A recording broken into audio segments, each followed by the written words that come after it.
folks. Larry Rolla here. It looks like something's screwing up on this StreamYard again. I hope it don't act up. It's been acting up so far. Anyway, let me bring my friends on. There's Joe. Hello. And our old pal Sal. Hello. Hi, man.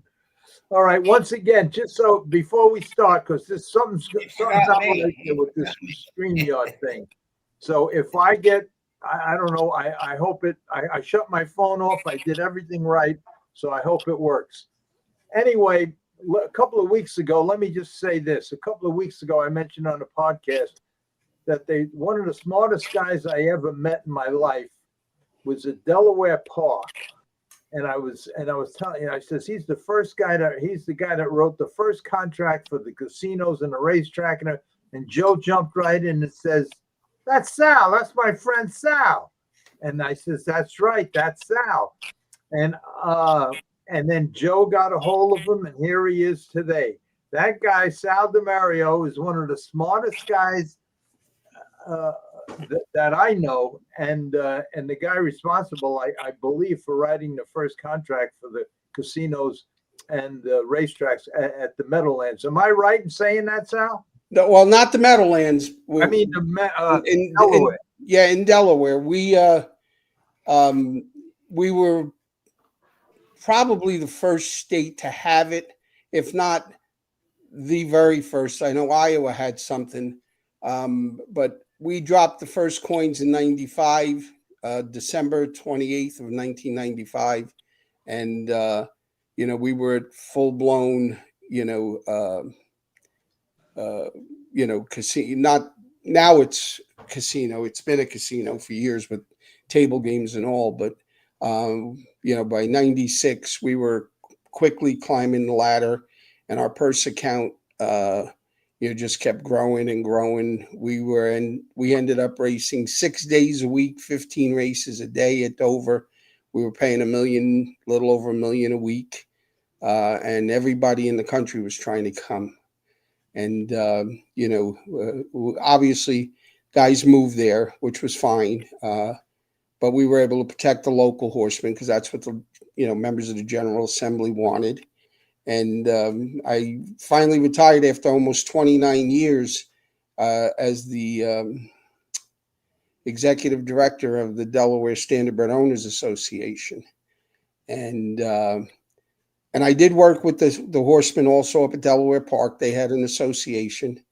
Bessie Gruel is the current exec, and we worked closely together. A lot of states there's friction between thoroughbreds and standardbred horsemen, but we didn't have that. We were able to work together, and that helped all of us. And because of that, we're the only horsemen in the country that get a piece of the casino table games revenue, or slot machine revenue, table games revenue, sports wagering, and also iGaming. We get a piece of everything. And most horsemen get just the casino slot revenue. But we fought for a piece of everything every time it was expanded. And because of that, we're fortunate. We're still racing for somewhere around 35 million a year. So it's worked out well for us. Wow. You did a good job, Sal.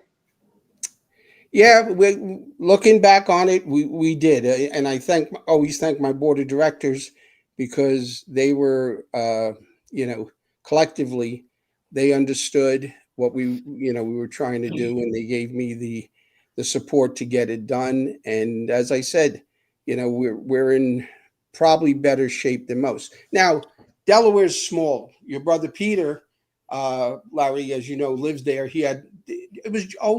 The farm he had that he sold, that was Joe Adamo's farm, wasn't it? I don't know. Yeah, I think he bought it from Joe Adamo. And then he sold it, and he went back to Florida, but then he came back once we got the slots. And it's small. There's only 1 million people in Delaware, and agriculture is huge. There's only 3 counties, and they send something like 2.2 million chickens, broilers off the peninsula weekly. All the big chicken growers, Purdue, they've got farms. They have contracts with all the growers, Tyson, so agriculture is a huge part of the state's economy. And the members of the General Assembly support agriculture. And I've often said that we'd probably be the last man standing if they try to decouple all over the country, because agriculture is so strong in Delaware. And that's critical that you have, that tie with agriculture, because, agriculture, is probably, take a state like New York, in almost every county in the whole state, especially upstate, Western New York, Central New York. There's still a lot of farming that goes on, horse breeding that goes on. And, it's an important connection that horsemen have to realize and maintain. And they do. In New York, they do that. The SOA in New York does it. The upstate associations do it. And the thoroughbreds do it well also. Do you have anything to do with the thoroughbreds? Not now. Years ago, I had an uncle that trained thoroughbreds in New York, and I worked for him. And in 1982, we won the Travers. Runaway Groom, a gray horse that was bought out of the sale. He was a Blushing Groom. He was a son of Blushing Groom. They bought him for $37,000 out of the Lexington sale. He was the last horse to sell on a particular day. So he went a little cheaper because it was the end of the sale. And he won 2/3 of the Canadian Triple Crown because he was Canadian bred. Gardner Farms bred him. And he was second in the Prince of Wales, which is their Kentucky Derby. He won the Breeders. The last one was the Breeders, and he won the Travis. the one in between. That's it. The track right over the border from Buffalo. It'll come to me, but and then he won. Like I said, he won the Travers, and he ended up standing stud in at Donald Disney's place in Florida. Then he moved to the Vinery in Kentucky, in Lexington, and he go to Finger Lakes. Huh? Was that race in Finger Lakes?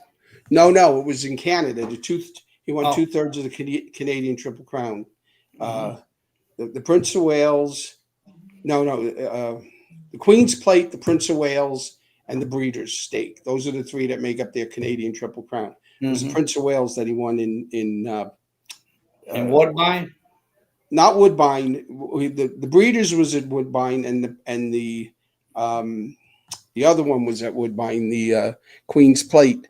The other one was in right over the border. You go right over the border and across the Peace Bridge. It's not too far over the border. For the life of me, I can't think of the name of that racetrack. But I'm trying to think. Did they do harness and thoroughbred? No, Mohawk? no, No, it wasn't Mohawk. No, it was Not blue bonnets. no. That was strictly a thoroughbred track. They still race. Fort Erie? Fort Erie, that's it. Yeah, one of the guys. I put the comments up, and Gary D said Fort Erie. That was it, Fort Erie. And Yeah. Gregory Peck says he's very much about first impressions, and I have a great guest on tonight, meaning you. And Gregory, do you know Gregory Peck? I know who he is. I don't think I ever met him. Well, that's a great compliment coming from Gregory Peck, because he's another sharp guy. Very, very smart. I come to think of it, of all the people I have on this show, in the Me and last... Eddie, the only two idiots. No, I'm the only idiot out of all of them. I'm the only one that never went to school.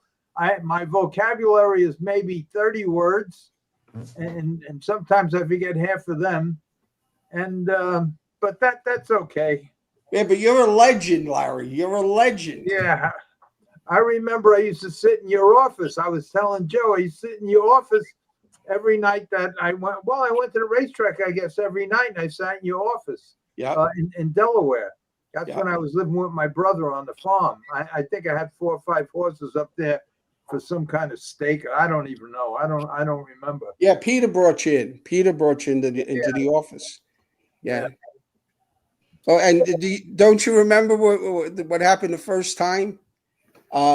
Peter brought you in the office, and Jim Case, who rest his soul, was the president of SOA at the time, Delaware SOA, and Jim was sitting in the corner. He'd come to the races every night. He lived in Dover, but he always came to Harrington or Dover. He stabled in Felton, which is close to Harrington. And he says to you, he says, Larry, that's Jim Case. You bought High Hope Rick from him. And Larry, you said, High Hope Rick, what we give, 130,000? And Jim Case said, not to me, you didn't. Because, the horse was agent. There was an agent, and when the horse was sold, and he turned out to be a good horse. I think he broke the track record at Monticello, his second start. Yeah, well, what happened was Charles Slutsky, who owned the racetrack, when he was building, when they thought they were going to get gambling up there, he hired a contractor to build, because you had to have a certain amount of rooms or a certain amount of space or something. So he hired a contract to build the extension onto his hotel, which was the Nevele Hotel. And he also, so anyway, he came to the track the first night he was up there, and I was very friendly with Charles. And Charles introduced me to him and told me that he was the contractor going to build the extension and that he'd be up here for a while. And his name was Alan August. And Alan says, Charles says, Alan is interested in buying a horse. And he gave me a blank check. He says, buy whatever you want. So that's when I bought High Hope Rick, and they wrote a special. They wrote a race. I don't remember. It was the general manager of the track at that time. I forgot. Anyway, they wrote a race and named it after him, and everybody was there. I remember Stanley Dancer had a horse in there. Webster had a horse in there. All the top guns had a horse in there. And I'll never forget this. I wish somebody could find a film of this race. Coming around the lane, and I put High Hope Rick in there. Oh, the Sussman Pace or something like that. Anyway, it was a big purse for Monticello. So anyway, coming around the last turn, they were 3 of us wide. Stanley was in front. Benny Webster was set first over, head and head with Stanley. I was second over, following Benny. Just as we straightened out for the finish, I pulled 3 wide. Now, right at the point of the turn, there's 3 of us across the track, and there were a bunch of pigeons under the hub rail, and a couple of the pigeons flew on the infield. Some flew out, and one hit my horse, High Hope Rick, right in the chest. Feathers flew all over the place, but he stayed pacing. I wound up winning the race, and that was the first. That was the High Hope Rick's first race for Alan August, and then we bought a bunch more horses after that. But yeah, I forgot how much I paid for him. If I said 130, I'm sure there was a couple of commissions involved in that. I don't know. Yeah. I don't remember. Yeah, there was sales tax. Yeah, well, Jim remembered when he told me the story. He said, and Jim drove his own horses, but he was a trainer. He worked at the air base, civilian air base. He was a warehouseman at the air base, Dover Air Force Base, and he always kept a handful of horses. And him and his cousin started High Hope Stables, and they bred some, and they bred this horse. And he was a national seasons record holder as a 2-year-old at Ocean Downs for the whole country. And Jim said, all I had to do was put him in the middle of the racetrack, turn him for home, and he'd get the job done. He said he had a tremendous kick on the end. He always finished well. And they were trying to buy him. He was getting phone calls from guys, trying to buy him. And Ronnie Fawcett was stabled at Dover that winter. And he kept asking Jim for a price. He kept asking him. Jim finally relented, thinking they wouldn't pay it. And no problem. They bought the horse. And Doc Moffitt, who was a vet down there, one of my old directors, Doc injected him with McKay's because Fawcett said to do his rear end, his ass end.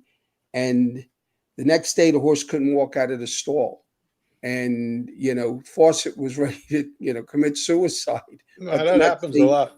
I know. But the next day he was fine, got out of it. And he really went on to be a pretty nice horse.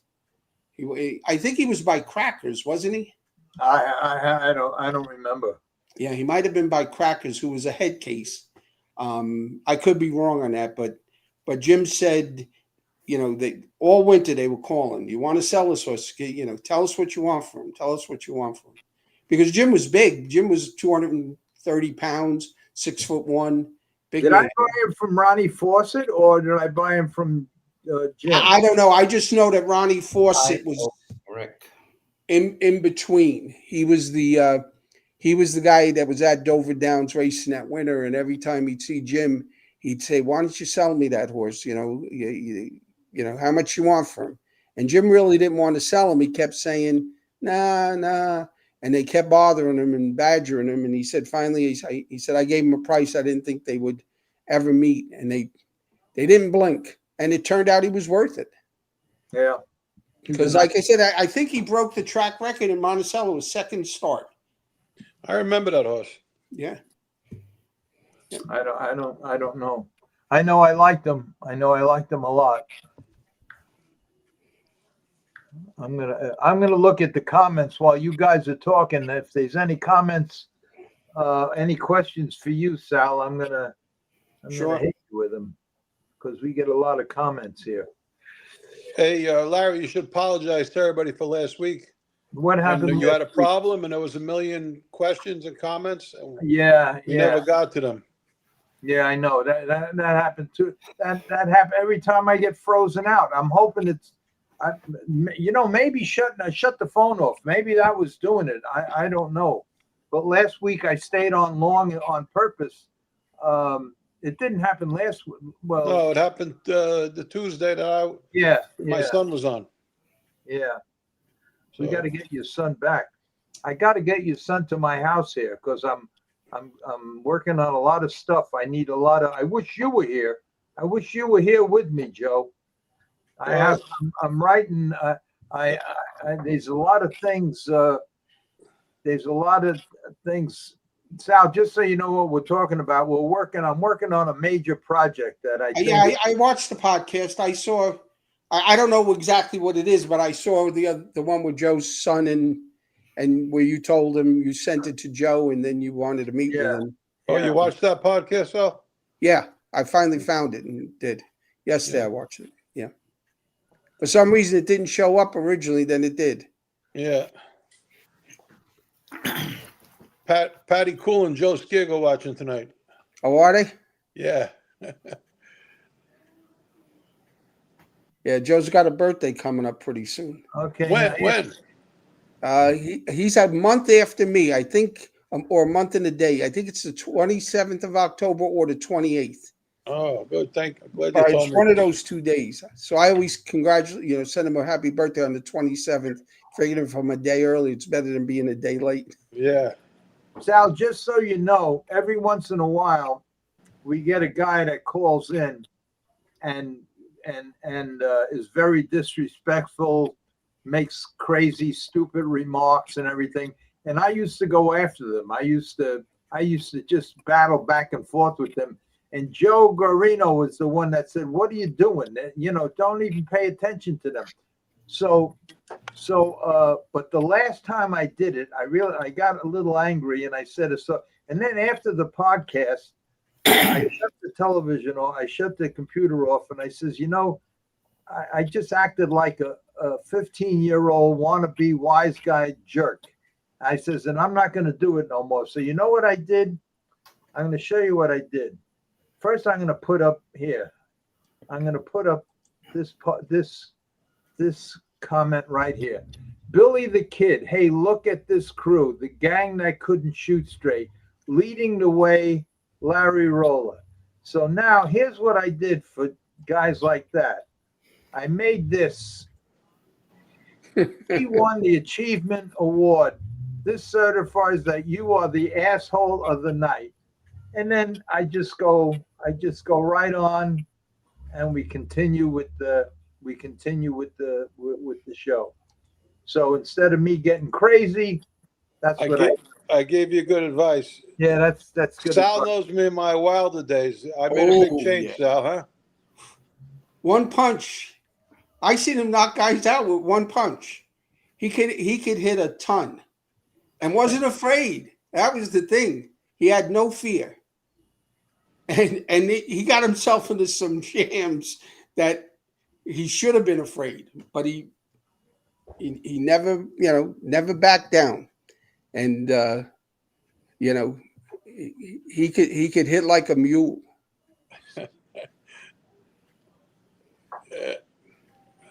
You should tell us one of the stories.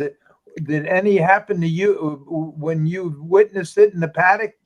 Yeah, the night he punched out, what was it, Bobby Vetrano? Yeah, I think so. When I put him in a garbage pail. Yeah, well, I think you hit him first. I don't remember, but I feel bad. You hit him now, first, Bobby, and then you Bobby was a good guy. Yeah, I know, but somebody, I don't know, he said something or whatever, and yeah, he said something a little underhanded tonight. Yeah, I think I remember that one, and I remembered, well, like you, Larry, he kind of had a similar past, with the bookmakers and then the Shylocks and guys coming around looking for money, and it was. Yeah, his story is kind of similar to mine, but mine happened probably 10 years, maybe 20 years before him. Right. Did you ever get the book I wrote, Sal? Yeah, I called you after I read it. Oh, you don't remember? After I got it, I bought it, and then I called you to tell you I couldn't put it down. I had heard a lot of those stories through the years, and Peter used to tell the story about the card game where you guys were playing cards and they stuck up the game, and you slid the 500 over to a guy you owed money to. No, I didn't owe him money. That was Jerry Baldacchino. Okay. That was the only card game I ever won in my life because I have no patience. I play every hand. So I never wanted cards.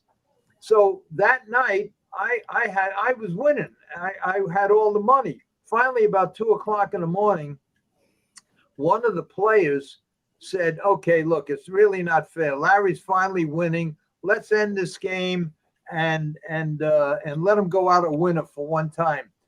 So they says, okay, one more time around, because everybody took a turn dealing. So I was sitting in the corner at the end of the end table. The door was right behind me, and Jerry Baldacchino was sitting on my left. So when they decided to play one more round, Jerry says, Larry, lend me 500. So I counted out 500. Just as I finished counting it out, I pushed it over to him. And just then the door kicked open and 3 black guys came in with guns. One ran around the table, one stayed at one end, and one guy, the last guy had a gun right in my head. So as this was happening, Jerry pushes the 500. He says, here's the 500 back. And I pushed it back to him and says, give it to me tomorrow. And with that, I got hit in the head with the gun. And then I got really mad, and I stood up, and I had money in all my pockets. I said, here, here, here, here. I took the money out of all my pockets. I says, and you hit me one more time, you better shoot me. And they took all the money, and they made us take all our clothes off. And I'll never forget, Frank Gracia was the one that put the bed sheet around them and went to the bungalow. There was a bowling alley next door, and he went there and and I don't even know if he called I don't think he called the cops. I don't know what happened, but that was the only time I ever won in a card game in my life, and we got held up. Yeah, that was something. I finally had to, and it was a pretty big game. I must have had 15, 20,000, but it was gone. Yeah. So, and Jerry still didn't pay me, and Jerry never paid me. And one time, I never forget this. I was coming back from, I forget what year it was. I was penniless, and I was in Delaware, and I went to see somebody who never showed up. I didn't even have enough gas to get back, but I was right around by Freehold, and I says, let me stop at the racetrack. They got to be somebody there that could borrow some money and get enough gas to get back. So I go in the dining room, and who's there? Jerry Baldacchino with the whole crew. And I said, Jerry, can I see you a minute? I says, he says, yeah, but I says, that 500. I says, do you have it? I says, I could really use it. And he started laughing like I was telling a joke. And I was so embarrassed that I never said nothing. And I made it back home on empty. But Jerry became a very wealthy guy. He started building them houses in New Jersey. And he became very, very wealthy. I didn't know that. Yeah. Eddie, you raced this week, Eddie? No, No. nothing. I was with Eddie. I had a special guest of honor. I was at I the heard. barn, and Manny showed up. He brought, Manny's wife. He never told his wife nothing. And Manny, his wife called me up and says, "What happened to the horse head? Why'd my husband give it back to you?" And so I explained that it was the way I proposed this in the beginning. It wasn't the way it was going to be, and I said, maybe I'll just forget about the whole thing. And then I says, well, if I forget about the whole thing, I won't have nothing to do during the day. And so I started it back again, but everything that I said in the beginning, and Eddie was there. Eddie was there when I had that meeting with Manny, and everything had to change. And every day something changes. Something changed again today, all for the better. It's all really coming together good now. And she got very upset with me. Well, she didn't get really upset. She just says, and we spoke a little bit yesterday. She said she'd call me this morning, last night at 5:00, but she never called back. So I don't know. All I know is that I'm going straight ahead. So Yeah, Larry came to the barn the other day, and he was like a kid with a new toy. He was like so intrigued. And did you ever get the X-rays of that knee? Yeah. And so he was like a new kid with a new toy. He went in the stall. He lifted up the horse's leg. He checked the horse out for me. He checked his knee. He checked his shoulders. And I said to myself, look at this. This is what he's supposed to be doing. Instead of he's sitting behind a desk like a Mariul over there, he should be back in the game. He should, because he was glowing in the dark. He had a grin from ear to ear, and he really, really enjoyed the day. And getting back to the horse. The horse, the X-rays come back clean. He was towed in. That's why his knee, his conformation was a little off center. And I galloped him and jogged him today. He was 100% sound. So basically, the foot was the main problem. As usual. He had a bruise. He had a bad bruise. That's usually the first problem. But Larry he really enjoyed himself. He should be back in the game. It took me 3.5 hours to get home, Eddie. In fact, when you called me, they took me through the city. I had to go into Yeah, the you tunnel. went through the tunnel, you said. Yeah, because they kept changing the route. Everything was bumper to bumper. It was stopped all over the place. Three and a half hours to get home. It took me about an hour and almost 15 minutes, and I live only 35, 40 minutes away, you know. Well, it's only 30 miles from my house. So Yeah. I got there in 25 minutes. If I would have been able to get home in 25 minutes, I'd come out there 2-3 times a week, just to hang out. Yeah. But the traffic is It's murder. brutal. It's brutal. Forget It's it. It costs about 300 in tolls to get to your place. You got to go for 2 bridges or tunnels, or what do you got to do? Yeah, it's crazy. Will you stay with at Belmont? Yeah. Yes, sir. Yeah, Oh, Belmont. let me see something here. Mike says, Billy the Kid, just curious, what's your real name? I'd love to meet you in person. Uh-oh. I think we'll have a lot to talk about. Let's get together and have coffee. Okay, now wait a minute now. Just curious, what's your real name? I'd love to meet you in person. I think we'd have a lot to talk about. Let's get together. Okay. That's the guy that you gave the award to. In other words, he's sticking up for us guys. Is that what that means? He's sticking up for us? Yes, exactly. Well, who's he want to have coffee with? In other words, he wants to have coffee. In other words, he liked to let him say it to his face. Yeah, okay. Good for you, Mike. Yeah, you get these guys. I don't know. They must be very lonely or something. I don't get it.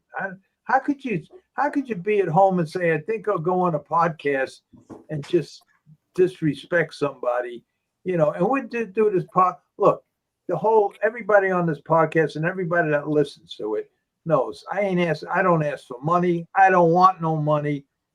The reason I keep this going is just like this. I haven't seen Sal in probably 30 years. I don't even know. You guys. Not that long, but it's been a while. Yeah, and a lot of people I come on here, I haven't seen in a long, long time. So that's why I keep this thing going. Okay, so Mike stuck up for us, so that's good. Oh, here's our friend. Here's our friend Joe. PM Joe, when a guy gives a milkshake, does a little 2-year-old filly get the same amount as an older, larger horse? And if you miss the stomach, can a horse actually drown? Absolutely, he can actually drown. Absolutely, it's very, very dangerous to do. And I wouldn't give a 2-year-old a milkshake.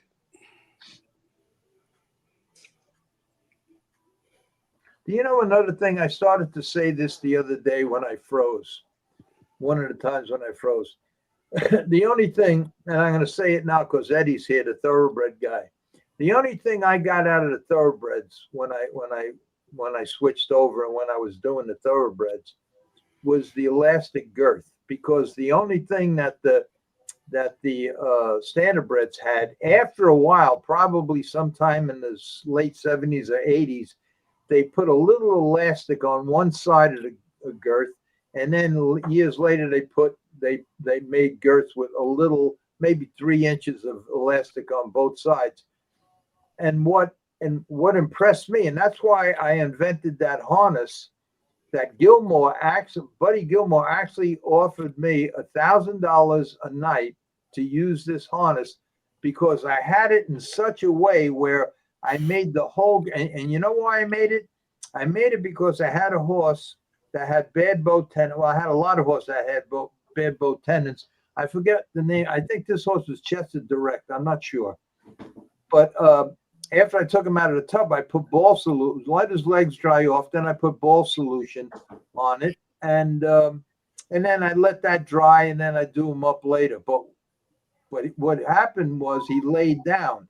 When he laid down, they fold their front legs underneath them, and he blistered his stomach right where the girth goes. So he was in a race where he couldn't lose. So I had to kind of invent something where it wouldn't bother him so much. So naturally, I took a saddle pad and I put it, in between him and the girth. but I use an elastic girth, and then I figured out how I could hang up the shafts where it would do like a reverse thing. It would come down instead of pull up. Anyway, I can't explain it. But anyway, that's what I learned from the thoroughbreds with the whole elastic girth, because I don't even know if harness guys know this, because and both you, everybody here, including Sal, would know that years ago we used to throw the harness on, reach underneath, grab it, put the strap, and then just pull it up and bring it up to the tightest thing. And half the time you never used the breast collar. They didn't have the Buxtons or nothing. And if you didn't make it tight enough, it would slide back, especially with a thin horse. But what you do there is you actually cause a major problem, because the diaphragm actually expands about an inch and a half with the lungs, where the lungs and the heart are. And if you pull that girth too tight, you're restricting the lungs from expanding. And I got very, very conscious of that. So with the standardbreds, what I did was I used to wear Buxtons on all of them. The Buxton is the thing in the front that snaps so the harness can't slide back, and I just leave the girth loose. Yeah, I mean, not loose, but where it's not Comfortable. Yeah, where it's comfortable. Where you see a lot of guys, they just yank it up like this, and I don't. Sometimes that girth forms a hematoma on the horse's stomach. You see that like big boil, Yeah. Okay, let's see. A question for Eddie. Eddie, question for Eddie. I heard Sam. Okay, so read that, Eddie.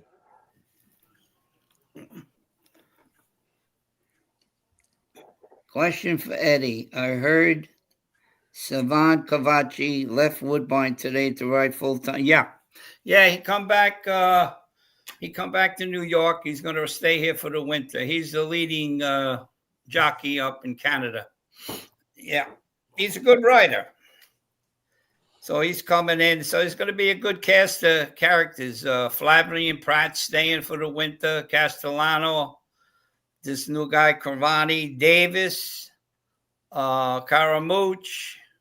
So all the main jockeys except Rosario, Velasquez, and all the top notch guys, they gonna keep warm. David Arthur says Manny said that the Hall of Fame isn't political. I'd love to hear his explanation. What do you think about that, Sal? Absolutely, it's political. Okay. And I used to Marv Bacra, when he was still alive, he was on the Ushwa committee, and I would write letters and he would present them. Because when you look at some of the drivers that have won 8, 9, 10,000 races, and they're not in the Hall of Fame, and you think to yourself, what does a guy have to do to get in the Hall of Fame? Eddie Davis, 8,400, 8,500 wins. Zeke Parker's over 10,000. Jimmy Moran, close to 10,000. All these guys were the backbone of the industry, winning races at, overnight races, night in, night out. That's who the fans came and bet on. And for some reason, they don't get that recognition. If you haven't won a North American Cup or a Kentucky Futurity or some of those big races, you really don't get much support to get into the Hall of Fame. And I don't think it's right. I think they need to have, if they want to start a new category and call it, overnight racing, because not every driver gets to drive Grand Circuit horses, and not every trainer gets to train Grand Circuit horses. So, yeah, I think there is some politics involved. I Now, think, what do you think? What do you think, Sal, about this guy here? These are things I forgot last week. yeah, I saw all of them. I didn't, Yeah. Well, yeah, you could make a case when it comes to, overnight, most of Joe's wins were overnight horses. And, he didn't, now when he had a good horse that Trotter, you did win some big races with him. But, you've got guys that every year, that's all they have, a Grand Circuit type horses. They got the owners that buy those horses, and sure, they're in those races and they win those races, and they end up getting into the Hall of Fame. But a guy who's a trainer that wins a lot of overnight races, he doesn't get looked at. A driver, he doesn't get looked at. And I don't know if it's an oversight from the standpoint that they look at with only that one criteria, or they should open it up to a second criteria, and call it, different category. Overnight drivers, overnight trainers, guys that, poured their heart and soul into this, sit 5 and 6 nights a week. But, if you don't have, the opportunity to train or drive some of those big horses, you just don't get in. but don't you think that a trainer, it's a lot tougher to accomplish what Joe accomplished than it is for a driver to win 6, 7, 8, 10,000 races, especially, the top guys. I never looked it up. I should have, but I can't remember. Maybe you do. I can't. Any trainers that year after year after year, meet after meet after meet, leading trainer, leading trainer, leading trainer. I don't remember that, and that's why I believe Joe should be in the Hall of Fame. And I don't know if the Hall of Fame is for trainers and drivers together, but whatever. How could he not be there? I don't get it. Well, I don't disagree with you. I just don't think the Hall of Fame really looks at those things. I think what they look at is a body of work of a trainer and or a driver that raced in a lot of those big races, and either as a trainer won, Hambletonians or won North American Cups. A trainer, a good friend of mine who was one of my directors, George Teague, got in the Hall of Fame a couple of years ago, and I went up for the induction. And every year he didn't get in, I kept saying, what does he need for credentials? He'd won the North American Cup. He'd won the Little Brown Jug. He won everything you could imagine. Well, he got inducted the same year Ronnie Burke got inducted. And Burke won everything. And I remember talking to somebody that was with Ushua that was involved in that committee, and they told me there's a process. And I said, what do you mean there's a process? They said, there's a process. So I don't know if it's like the Baseball Hall of Fame where you got 10 years to get in once you're nominated, or what it is. But it's unfortunate. I think there's a lot of guys that aren't getting recognized that should be recognized. And as I said, any driver that can win 8,000 or 9,000 races deserves to be in the Hall of Fame. Any trainer that wins a couple of thousand races deserves to be in the Hall of Fame. I can't understand why they're not in the Hall of Fame. And I've written letters. I wrote them. It's a Hoofbeats. They published years ago. They published one of my letters, and people responded, and said, "Yeah, he's right. Why not?" But I can't tell you. So I have to think there's some politics involved, and I think Billy Parker, Zeke, that you mentioned, every racetrack he ever went to, he was leading driver. Yeah. Leading driver up at Monticello, just about every year he was up there. And I think he went over 10,000 races, and he's not even mentioned. Right. And he's won over 10,000. Yeah. I know that. And he was the leading driver at Yonkers one year. Yeah. Yeah, he was wherever he went. You know, in the late 80s, I was a general manager of Scarborough Downs in Scarborough, Maine. And the driving colony we had was unbelievable considering the purse structure. And a lot of those kids that ended up leaving Maine and went to other racetracks always did well. You know, Parker was one. He's originally from Maine. You know, Gary Mosier, and you know they weren't necessarily the top drivers in Maine. They were, you know, amongst the top 8 or 10, but you know those guys, those kids up there learned to drive on those half-mile racetracks. And you look at Jason Bartlett. I mean, he kills it. Yeah. And that's where he learned to drive. His grandfather is Dickie Bartlett, a trainer up there. And, you know, Jason was around it his whole life. And they just, you know, they drive on those fair tracks, those half-mile fair tracks, those half-mile, you know, racetracks. And they really become, you know, real good drivers. And yet, you know, they pile up the wins, but it doesn't get them in the Hall of Fame. Sal, that job you got in Scarborough, was that the one I told you to apply for when you were working for me? No. Remember, I saw an ad in the Hoofbeats and led you to That was the ad you saw in Hoofbeats. We went to pick up feed. We were in Westbury. Okay. And we went to pick up a truckload of feed, and it was pouring rain out. It was nasty, and you had a Hoofbeats and you had it turned. That was the USTA Judges School. That was 1982. Okay. And I applied and got accepted, and I got my license. And I still have it. I was a presiding judge. I was up in Maine. I was a presiding judge. I was a presiding judge in Kentucky. I was a presiding judge in Massachusetts. State steward in Massachusetts, presiding judge in Illinois. I worked all over. I worked, I don't know. I probably judged anywhere between 12 and 15,000 races.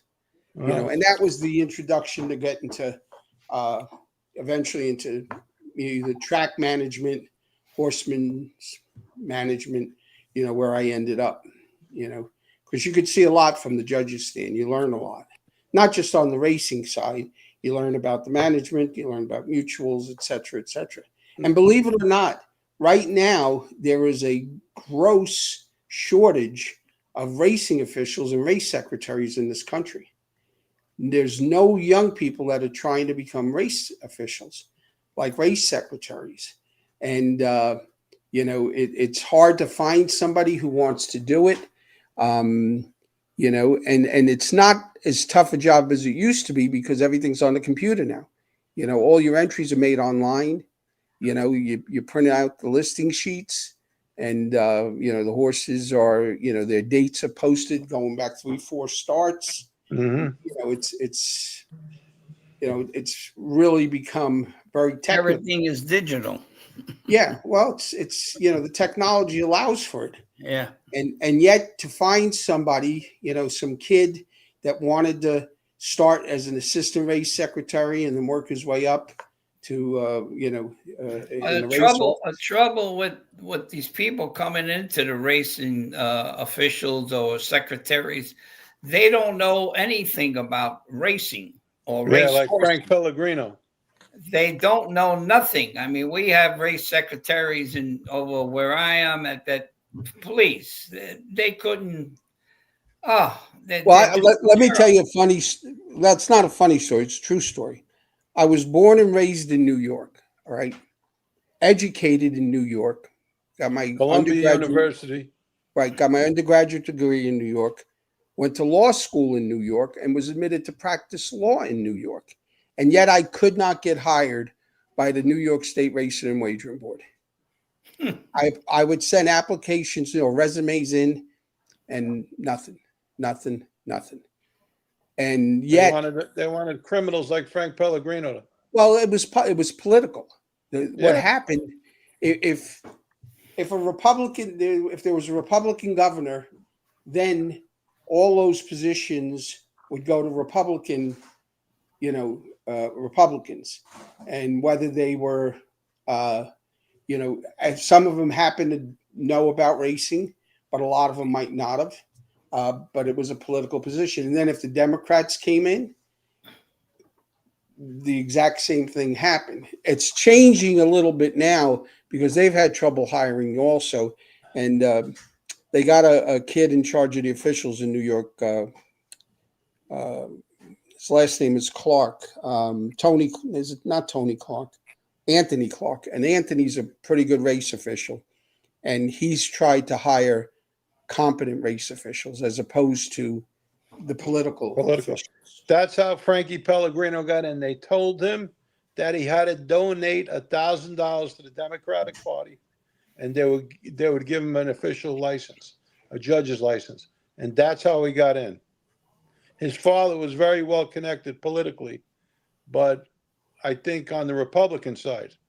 So Frankie couldn't get the job as the Democrats were in office, and they told him to donate $1,000, I believe it was, to the Democratic Party and switch your party affiliation, and you got the job.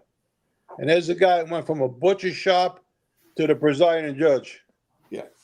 Yeah, and that went on in New York. And he was a abusive guy, and he was criminal. What they did in New York for years and years was they didn't hire necessarily qualified officials. They hired political appointees, right down to the piss catchers.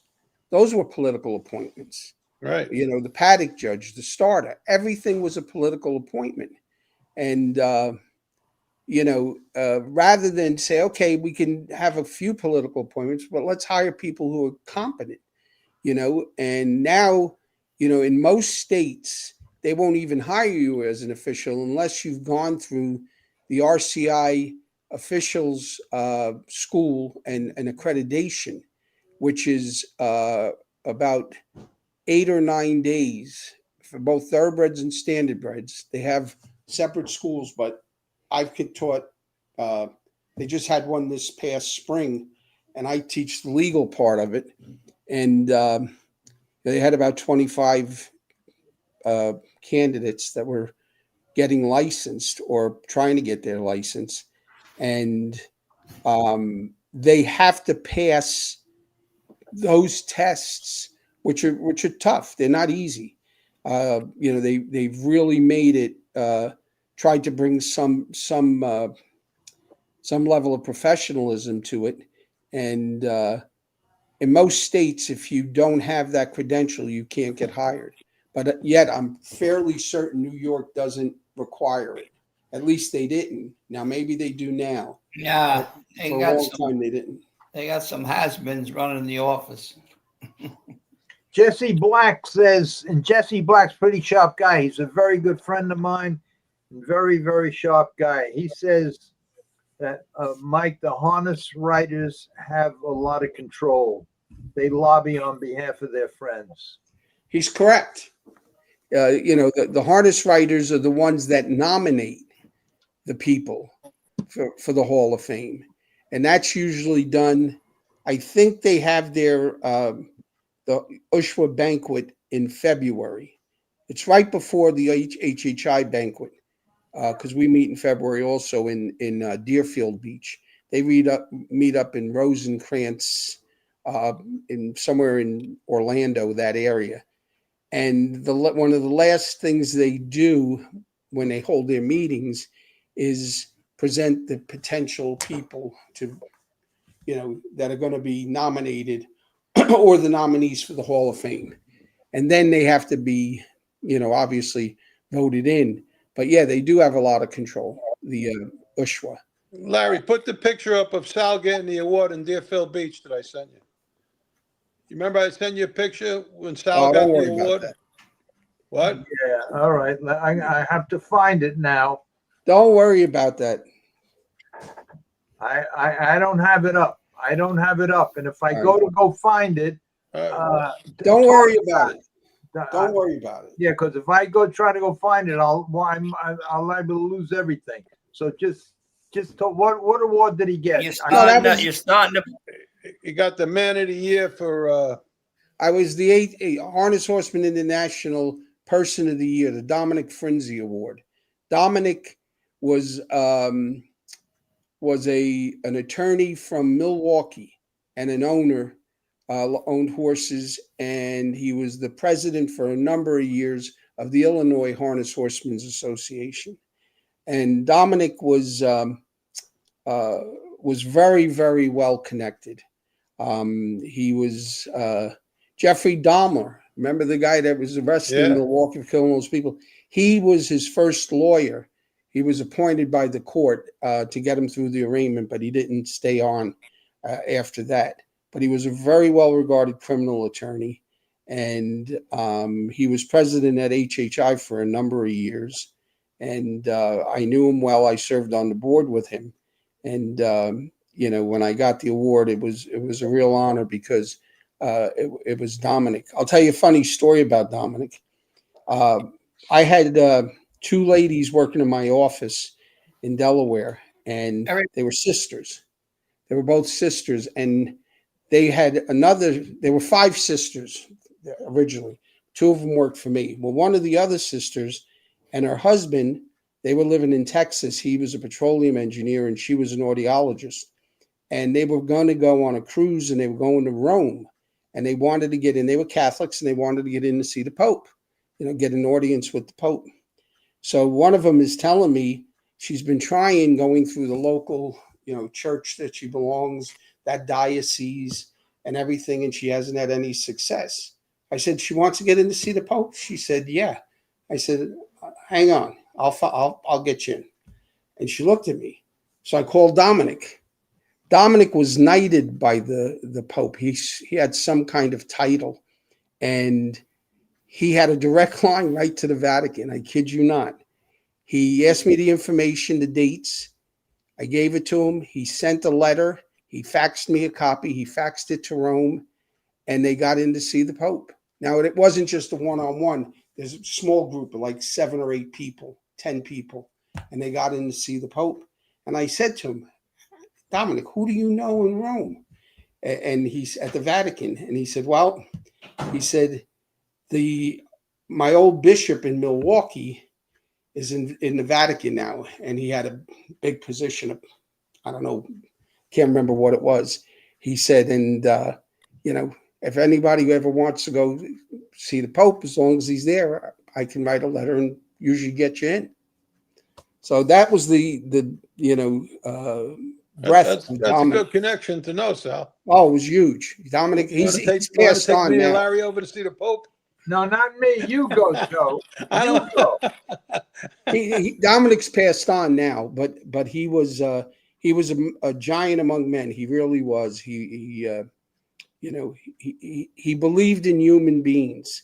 He trusted people. He took them at face value. He was a devout Christian, devout Catholic.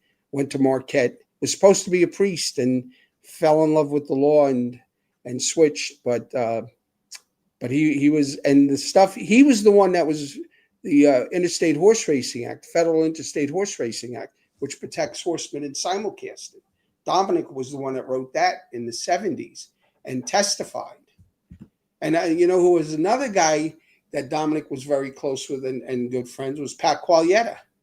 A lot of guys don't remember or realize how involved he was in horsemen's politics back then. They were, both of them were sort of mentors. They took younger guys under their wings to teach them some of the things that you can only learn by having it pass from generation to generation. I started out with Pat Quaglietta. I know. In fact, he bought my house in Florida. I like Patty. Patty was a good guy. Yep. Pat was. He was a good man. I got a question I got to ask you, Larry. It was in your book, and Joe, you'll remember this. When you talk about Mike Foley, that was the same Mike Foley that worked for the railroad? Yes. Yeah. Well, Joe used to turn horses out at Mike's farm out in Suffolk County, I think.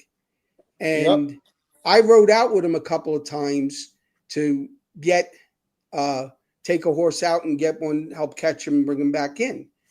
And there wasn't a nicer man on the face of the earth. He was a real gentleman and just a just a nice man. I often wondered if in the book it was the same Mike Foley, because he was Yeah. older then, Yeah. but a good guy. I was really close with him too. He was a really good guy. Yeah, he I was. spent a lot of time with him. Yeah, he was. He was a wonderful man. He was the one that sent me up to. He was the one that sent me up to Buffalo?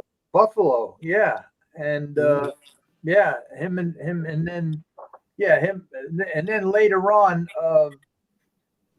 he was the one. He was. I told this story before. I'll tell it real quick. He was. I think it was. I'm almost positive it was either my horse or Mike Foley's horse or Pat Quaglietta's horse, because up in Buffalo after the snow cleared away, Pat Quaglietta came up and Mike Santa Maria came up and Mike Foley came up, but they had one horse called Jolly Gent, and he was up there, and he was 14 years old. And the plan was that I should just back him down. And I did, because at the end of the year, he was all done racing. He couldn't race anymore. And so my job was to race him up in Buffalo and back him down. And I did. When we got to Roosevelt Raceway, we put him in, and me and Pat Quaglietta sat in front of his stall, and we were going to bet $1,000 each on him, because he was like maybe a 10, 15 claimer, and we put him in. It was the end of the year, and he couldn't race the following year, so nobody was going to claim him, and his program looked terrible. I was finishing last every week with him, and we were sitting in front of the stall, just waiting for the paddock to open to go in the race. And he was probably going to go off at maybe 10-15 to 1. Me and Pat were going to bet $1,000 each on him. And then about 3 o'clock, there was an announcement over the loudspeaker at Roosevelt that the president has been shot and there'll be no racing tonight. And that was it. And the meet ended a few days later, and that was the end of that. Oh Boy. I should have known then that crime don't pay. But Yeah, it's funny you should say that. I was taking a horse. I was helping my uncle. He had a horse in at Belmont the day Mike Venezia was killed. And, you know, they usually call you over by a certain time to bring the horse over to the paddock. And I'm waiting. I don't hear anything. I'm waiting, and I'm thinking something's wrong. So my uncle had, you know, he'd run home. He lived close by. He went home to get dressed, got changed, and he comes in. He says they canceled the races. And I said, really? What happened? And he said, well, Mike Venezia got killed. And, you know, so and rightfully so, out of respect, they shut the races down that day. So there's crazy stuff that happens on the racetrack. Yeah, for sure. It's crazy. What happened to Eddie? Eddie? I don't know. He went blank, and then I heard the door slam. So I don't know. Maybe if he comes back on, he comes back on. But I'll tell you, he gets up early in the morning. He's at the track, I think, at 5 o'clock in the morning. Yeah. And sometimes we do this podcast that lasts for hours, and then it takes him an hour or two to get home. I don't know how the hell he does it, but he has a good crew. He got a good crew working for him, and the horses all look good. Eddie's a good guy. I wish him a lot of luck. He works hard. I think he's 80 years old, and he's still. God bless him. He's a good trainer. Yeah,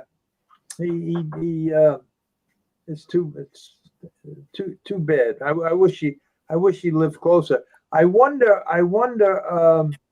this here thing about Yonkers turning down the casino thing. Is that going to help Belmont? Are they going to get a casino or what? Yeah, well, I think there were 4 left.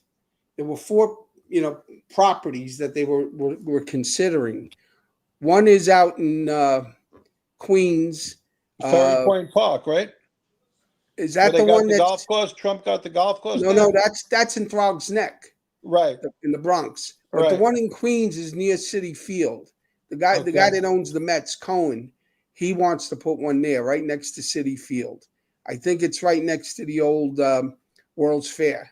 Right. And, you know, so he wants to put one there. They want to put one out at Aqueduct, Genting, which is, I think, one of the largest casino companies in the world, international company. They want to put one at Genting. Then they wanted to put one at Yonkers. And then the other one was Throg's Neck, which was the golf course they bought from Trump. Bally's, right? Runs that? Who? Bally's? Yeah, that's Bally's. Bally's. Right. Yeah, and Bally's is owned by a hedge fund guy, Kim Soo, or Soo Kim. And, like I said, they own a lot of casinos all over the place. They have, some have racetracks, some don't. They got a casino in Reno. They got a casino in Lake Tahoe. They got them all over. And that's an awful lot of casinos in a small space. Them places are right near one another. Well, that could be part of the problem too. See, what's happening in the casino world is the bricks and mortar casinos, the actual casinos that people go into and bet and play, their revenues are starting to dip because of online gaming, and the online gaming is people could sit at home and bet and play. And what's happening, it's in direct correlation. As the bricks and mortar come down, the online keeps going up. And eventually you'll see these bricks and mortar casinos either shrink because they won't have they won't need the floor space. But that's where it's headed. Everything. And the younger generation, stays home and does it on their phone.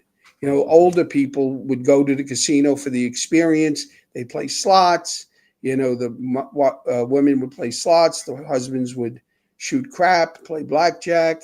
They'd eat. It was a day out. But Atlantic City is way off. Vegas is way off. The numbers are way off. And what's happening is as the industry starts going more online, I think you're going to start to see some of the bricks and mortar casinos in some of these places, do just like the racetracks. It'll be the same thing as what happened to racetracks. There was nothing more disturbing than going to a place like a Roosevelt Raceway or a Monticello and see casinos or racetracks where sections were closed off, and as that starts happening, you could see how the racetrack, the maintenance wasn't kept up. I remember Monticello years ago, it was gorgeous. There were all the lawns were cut, the barns. Now you go up there, and it's been a long time. The last time I was up there, it didn't look like it used to. They cut back on maintenance, they cut back on costs, all that stuff. But I think that's what you're seeing. You're starting to see the shift for the online wagering, and MGM does have online wagering. Horsemen, hopefully, if they're able to, they have to fight for a piece of the online wagering, because what's going to happen if the theory is the pie's only so big, every time you introduce a new game or new form of gaming, that pie pretty much stays the same. It just gets shifted around. So, one slice that used to do X number of dollars gets cut smaller, and that money ends up going to a different part of that pie. And that's why you have to try and fight to have a piece of everything. Because if you don't have a piece of everything, you're in trouble. And like I said, that's why we fought hard in Delaware to get a piece of everything. Why didn't other racetracks ask you to write their contract? I did some contracts. I did the Minnesota Horsemen for a couple of years. They called me one day and I had helped Greg Budak, who was on their board for several years. He would send it to me. I'd look at it, make comments, send it back and forth. And then they one year called me. They had a new executive director, and he called me and he said, Tony Simone and Dave McCaffrey, who were from Illinois. Dave is now the exec for the Illinois Thoroughbred horseman, Tony for the Standardbred horseman, Illinois harness horseman. And he knew them, and they said, he said, I need help writing this contract. And they said, well, just call Sal. And I did. And they called me, and I said, yeah, send it along. I'll look at it. I'll make comments. I'll send it back. He called me about a week later, and he said, no, we want to know if you can come up here. So I said, well, possibly. I said, when do you want to do it? And they told me, and it was late September, I think. I said, just send a letter to the president of my association asking him, as a courtesy. They flew me up to Minnesota, which if you've never been is beautiful. And that little racetrack, Running Aces, is a beautiful little racetrack. The first time, and it was a Saturday morning. I flew in on Friday afternoon, stayed in St. Paul. St. Paul's a lot nicer than Twin Cities. It's over the river. A lot nicer than Minneapolis. And that morning we went to negotiate the contract, and the general manager, Taro Ito, Japanese American originally from California. He used to run the card rooms at Hollywood Park. Smart guy, very sharp. Well, he was he runs Running Aces. So we sit down, and you have the pleasantries. Everybody introduces himself. And he says to us, he said, well, we could meet for so many hours today, then we can come back next Saturday and the Saturday after. And I said, whoa. I said, we're going to get this done today. And he looked at me. He said, what do you mean? I said, are you here to make a deal? He said, yeah. I said, we're here to make a deal. I said, there's no reason why we can't get this done in one day. I said, if you're sincere, if you really want to make a deal. He said, let's see. About 3:30, we had the deal all wrapped up. And he said to me, I can't believe it. I didn't think it was possible. I said, well, it's only possible when the two sides really want to, any negotiation, as opposed to posturing and playing games. If you really want to get down to brass tacks, you can get it done. You really can get it done. And the contract at the Red Mile that the horsemen are currently racing under, I helped Gabe Pruitt, because he was the exec back then, write that. And they share with Keeneland, and it was a good deal. The contract was a good deal. I don't know who's going to do their renewal. They've got their board has stepped up quite a bit, and they probably have the people there now to do it. But if they call me, I'll help them out. But yeah, I've helped with several of them, which again was a benefit of HHI. If you were a member of Harness Horsemen International, any of the staff, officers, directors of HHI were available to help other horsemen. And, I remember in New York, SOA in New York,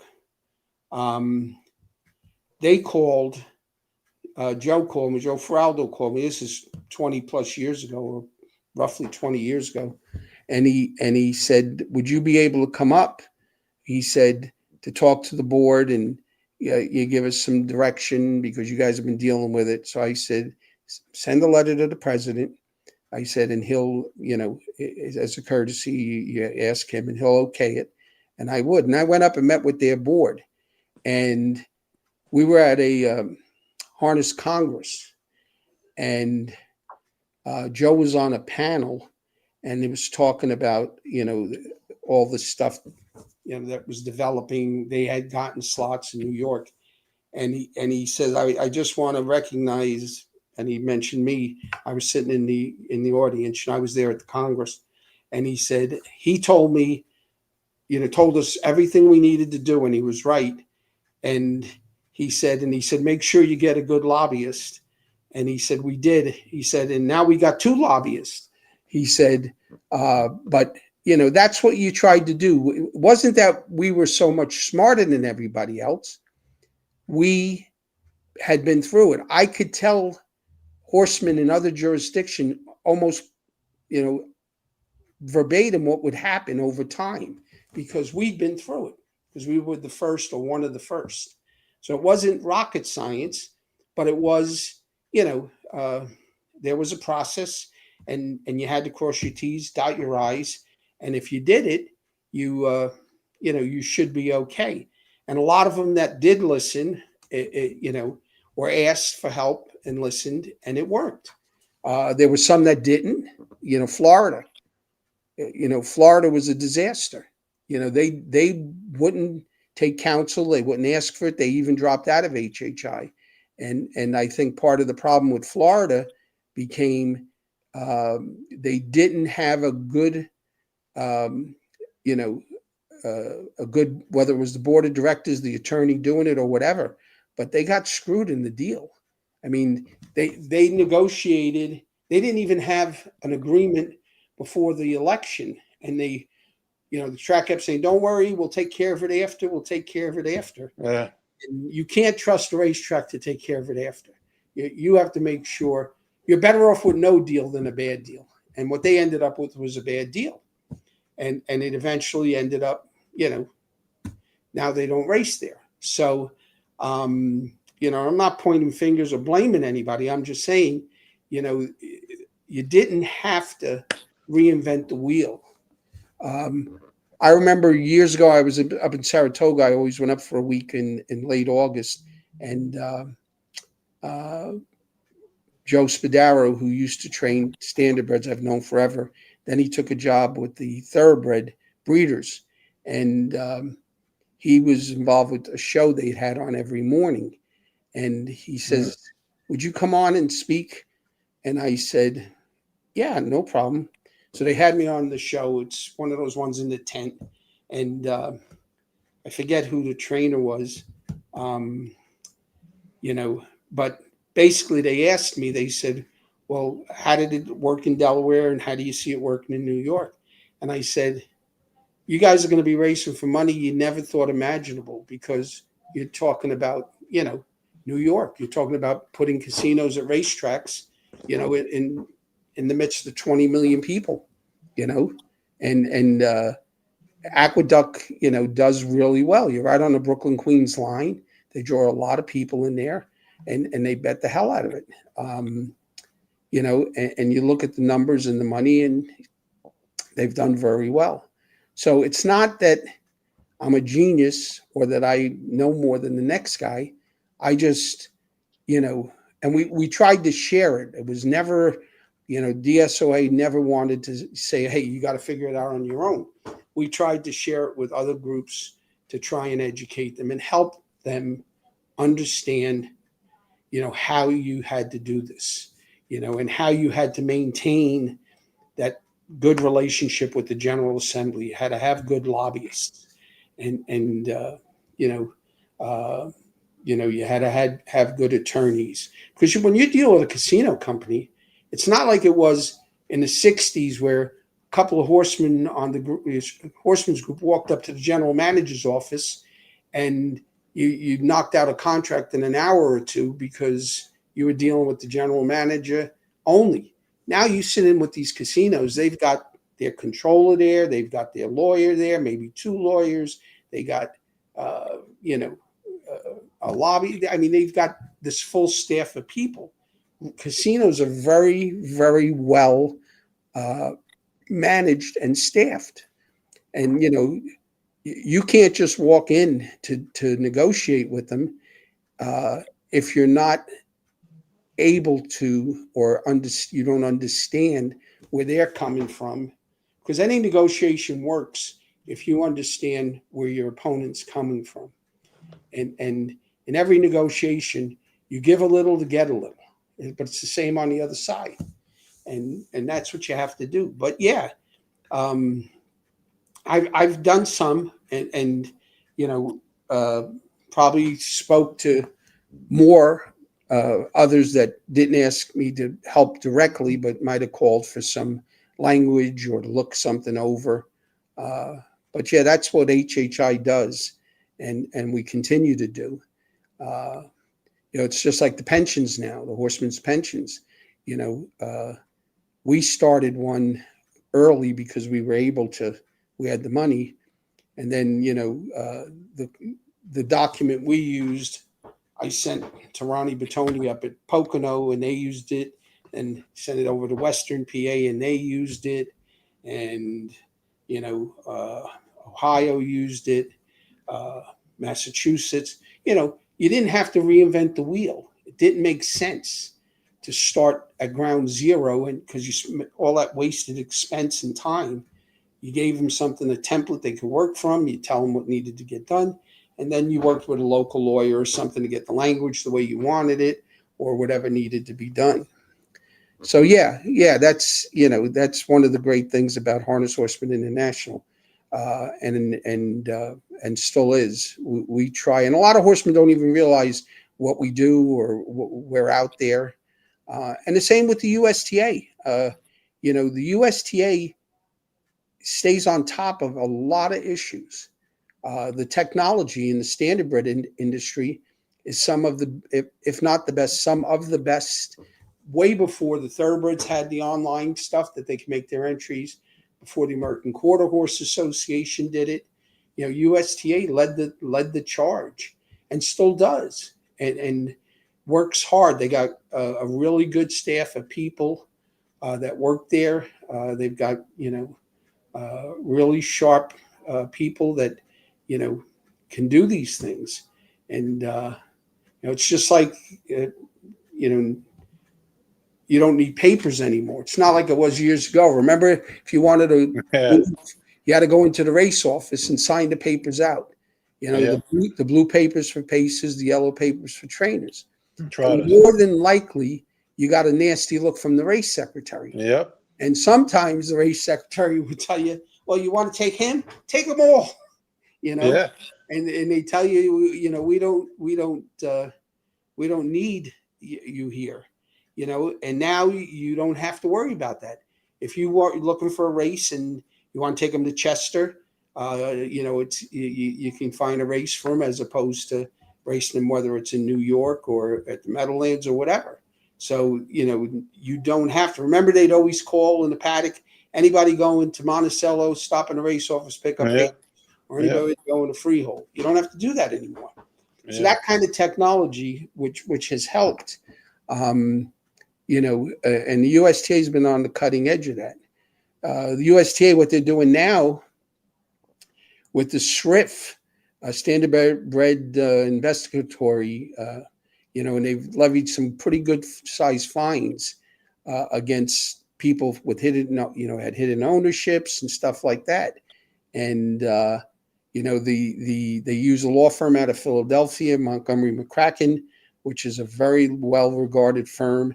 They have an investigator who is a retired FBI agent, and they can dig and find things. And if it's a real problem, they can, do something about it, which for years, everybody would say, well, what can the USTA do? What can the USTA do?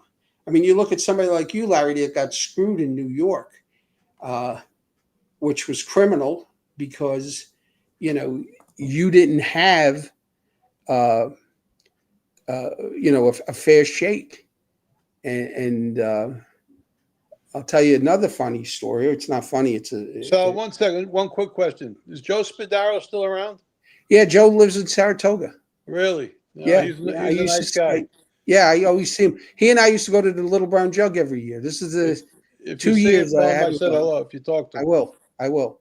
I used to, we used to go to the Little Brown Jug every year. He'd meet me out there. Years ago, when Hervé couldn't get a license, remember what they did to Hervé? What was it, 6 or 7 years? New York wouldn't give him a license, but they wouldn't deny him a license. They held him in limbo all those years.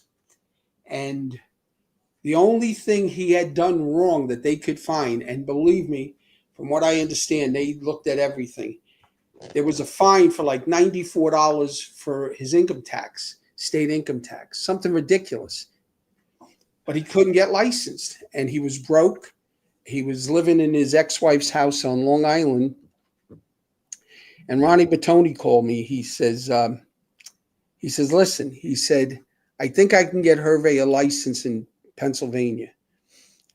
Anton Lepler was the executive director of the commission, and Anton was a retired police chief of a town in Pennsylvania, and he was a good guy. And he said, Anton looked at everything, and he says, there's no reason why we can't give this guy a license.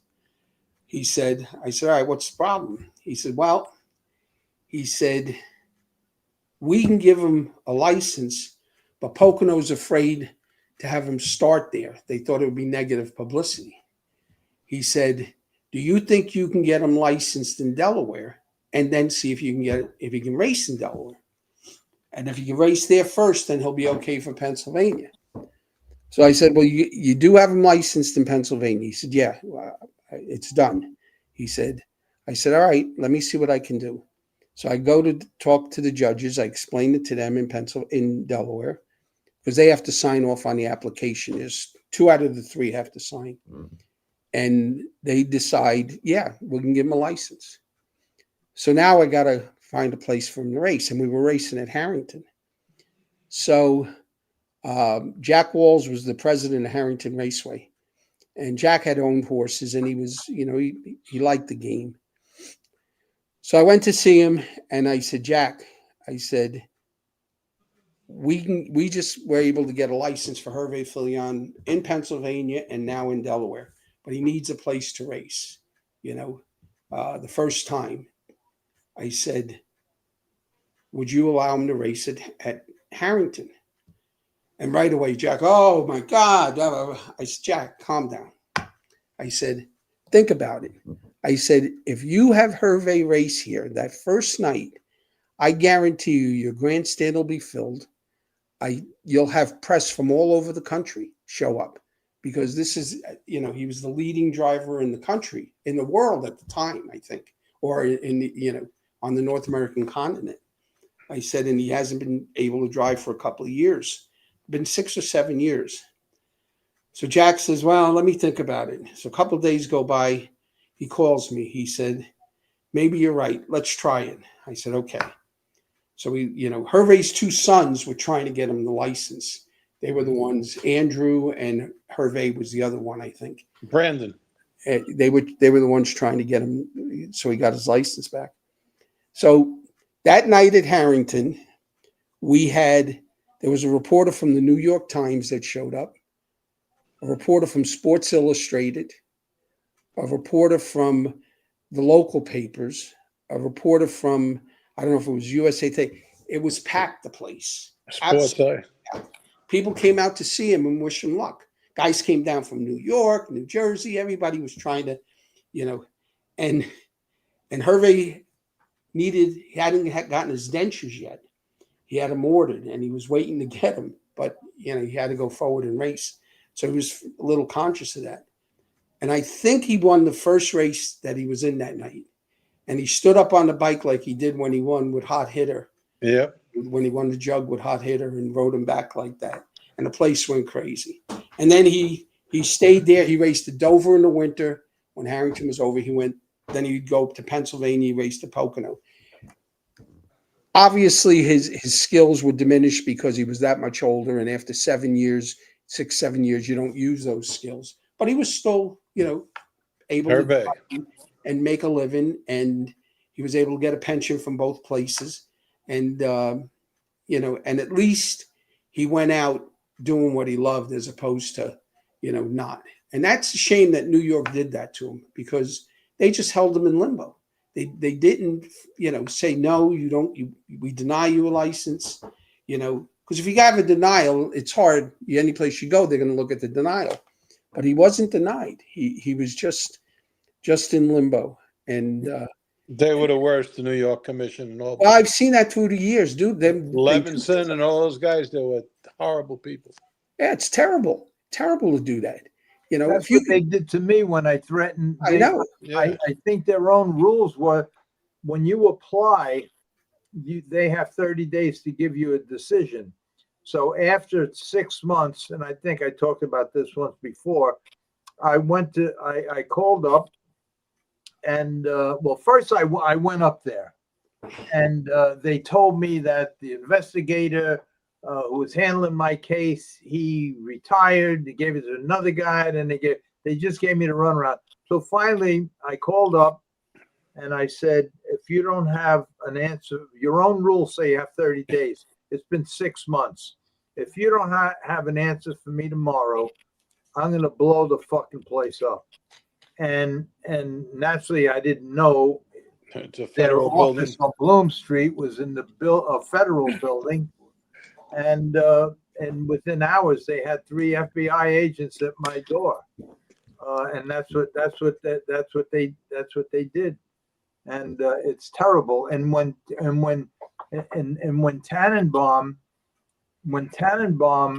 barred me because he says I sniffed a horse, which I didn't. I don't understand why. And since then, I never seen it.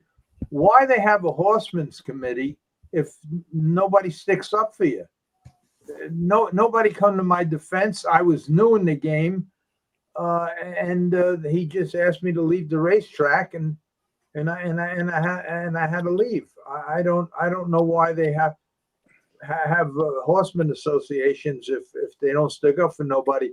And Sal, how did the USTA get so powerful?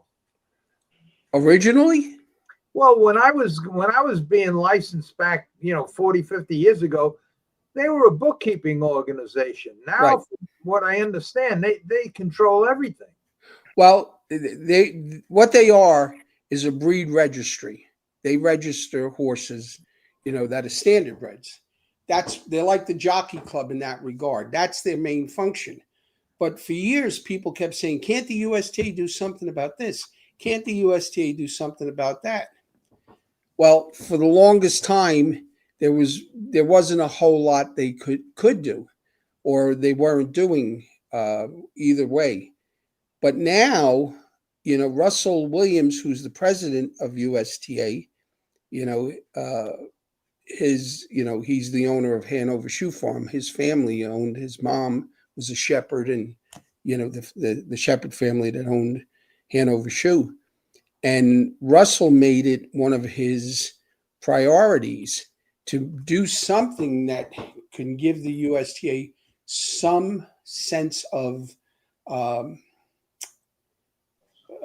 ability to stop some of the stuff that was going on in racing, some of the hidden ownerships and stuff like that. Schriff, which started with what was the kid from Jersey that got in a lot of trouble? Eric Ledford. No. This kid went to jail. He's still in jail, actually. You're talking about that little wise ass. Yeah, from Freehold. Yeah. Nick Surrick. Nick Surrick, yeah. It was Nick Surrick.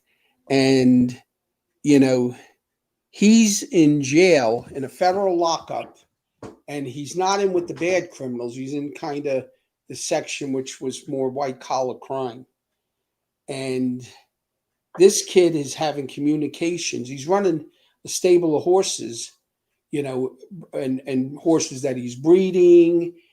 He's got owners, farms he's involved with, all this stuff. And he's doing it on his cell phone, which is a contraband cell phone. Well, Schrift uncovers this and puts together all this information. And there was a 5-member committee that Russell wanted to review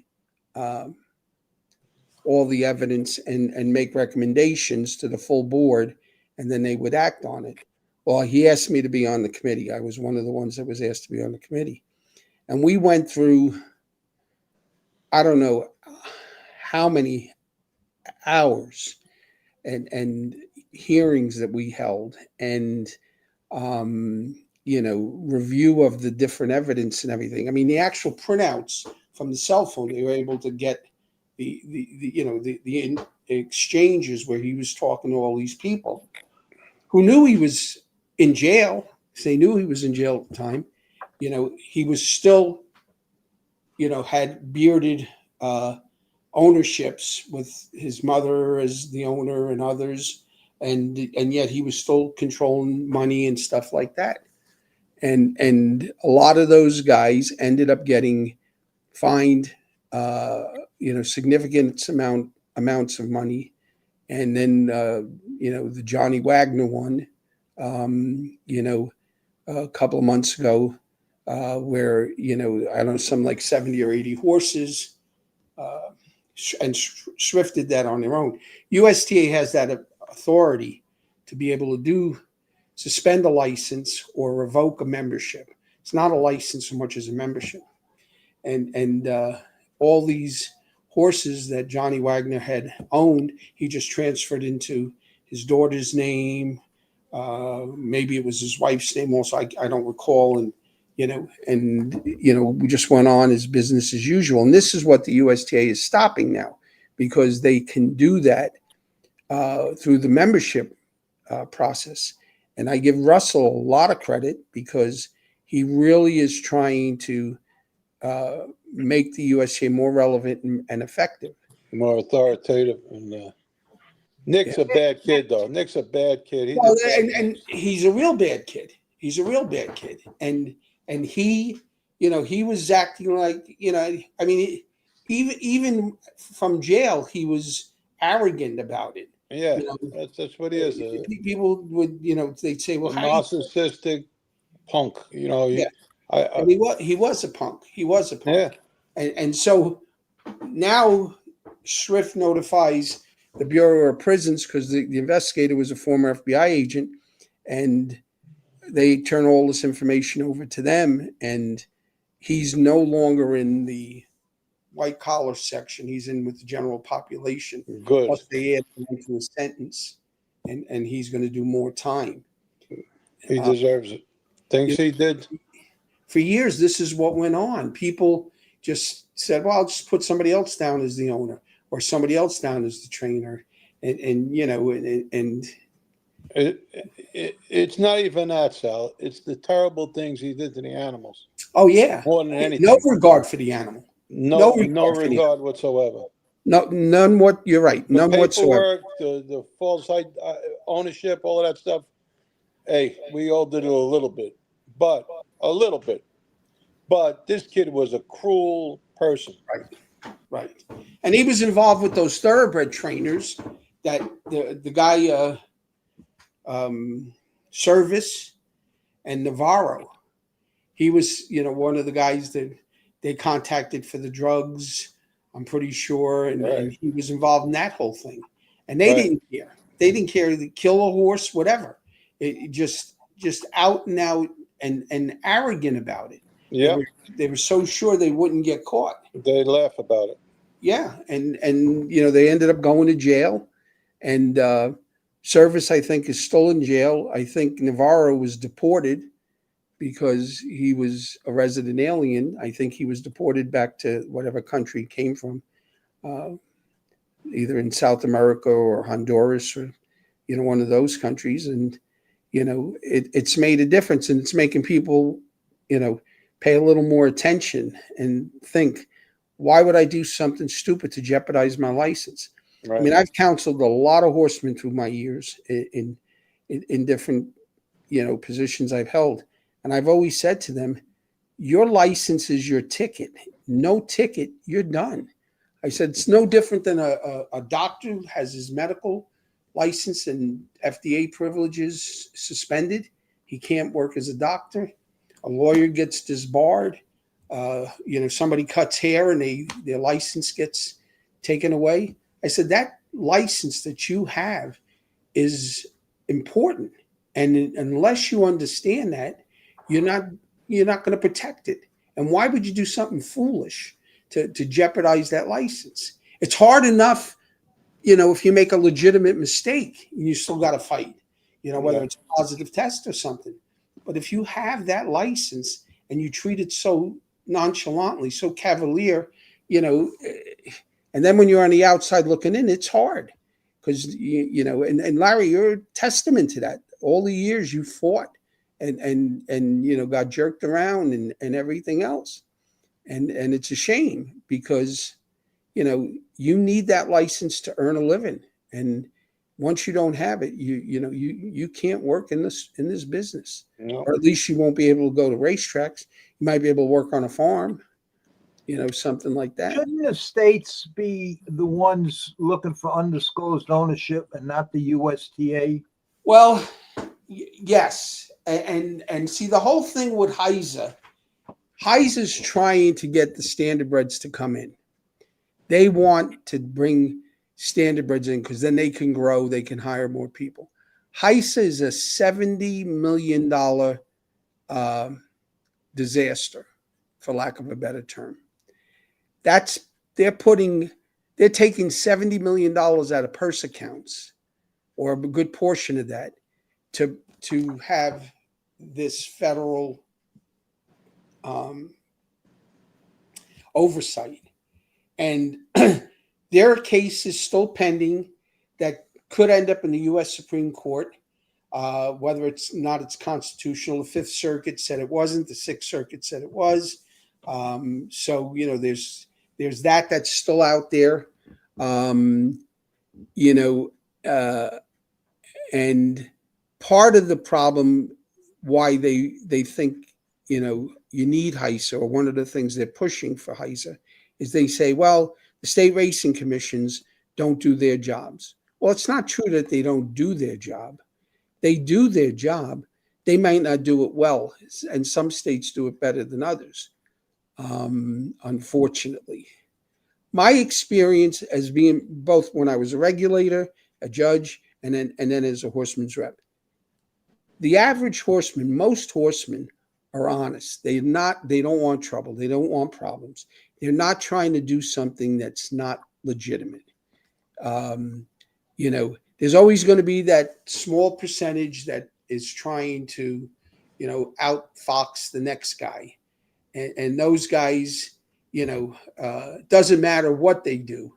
What if they were in the grocery business, they'd be figuring out ways to steal in the grocery business, or they, if they were, own the newspaper stand, they'd figure out ways. There's always going to be that small percentage of people that try to outfox everyone else and think they can get away with it. But the average horseman plays by the rules, and in Delaware, Pennsylvania also had one. I don't know anyone else. I'm sure other states did. We had a list of medications, and there were close to 100 medications on the list. And it came from the lab, the Delaware lab, DeLauro. And it told you how many days out, hours out, you could administer a certain medication and you wouldn't get a positive test. Because the commission, we were able to convince the commission, you don't want positive tests. Horsemen don't want positive tests. The public doesn't want positive tests. But there are, certain types of medications which are therapeutic, which, if they're used properly, won't impact the horse's performance. They're really not a performance enhancing, but you don't want them to show up, because if it shows up in the horse's system, then you got a positive test. And a positive test is a black eye for the business. Now, there was a time when you first started training horses, Larry, and you had guys like Stanley Dancer and Billy Houghton and those, they would have been, horrified if they got a positive test, because it was a reflection on them, and I'm not saying that there weren't guys that tried stuff, but a positive test back then, a guy who was played fast and loose, he was looked at as an outlier. Most guys want to do it right. And we put that in, and, you still got positive tests, but, you didn't get a ton of them, because And guys would come to me and I'd say, just follow the list. I always kept them in my briefcase at the office. I had them, and I had them at the office at the racetrack. And we'd update it from time to time if anything changed. And you know, I said, yeah, you just follow this. You won't get a positive test. And I never had anybody come back and say, I didn't follow it and I got a positive test. If they followed it, they never had gotten a positive test because it was, you know, far enough out that it wouldn't show in the horse's system. So it's really not about catching guys. It's not about, oh, gotcha. You know, you got a trainer who gets set down for 60 days and fined. You know, he's got a family to feed. You know, 60 days is a lot. Knocks a guy, just about puts him out of business. So let me tell you a story what happened to me. I got one positive test in my whole life. I bought a horse from Roy Sadowski, and it was a foreign horse, and I bought him. When I got him, he was sick, and I put him on. Back then, I put him on penicillin, Procaine penicillin, and what happened was maybe 3 weeks later, I raced the horse and he won. And it come back a positive test. And the positive was Procaine that they put. I guess the Procaine is what makes the penicillin last longer or whatever. But anyway, they gave me a positive test. So I fought it because I really stopped 2 weeks before. I think the amount of days was 10 days you had to stop with Procaine, something like that. But I stopped like weeks way before. So what they did, because I appealed it, they put the horse in quarantine, and they gave the horse a shot of Procaine penicillin, just what I did, just what I think it was Roy Sadowski, whoever. So whatever I gave him 3 weeks prior to the race, they gave him. Then they left him in quarantine. Well, we continued our suit and everything. Then I get notified that the horse died. He died 2 weeks later, and he died of pneumonia or whatever he had. They never told me, but I wind up winning the case because Procaine can stay in the horse's system for 30, 40, 50 days in some cases. Right. So why make a rule when when that's the case? Now, I don't know if that's the case with any other drugs, but I know that Procaine can last in a horse's system a whole lot longer than the leeway that they give you. In the meantime, we wind up dropping everything because the horse was insured. So the owner got his money back. He says, I don't want to fight with the commission, and we just let it drop. But a lot of you said something before that I've been saying my whole life. The racing commission is full of political appointees that are put in positions of total.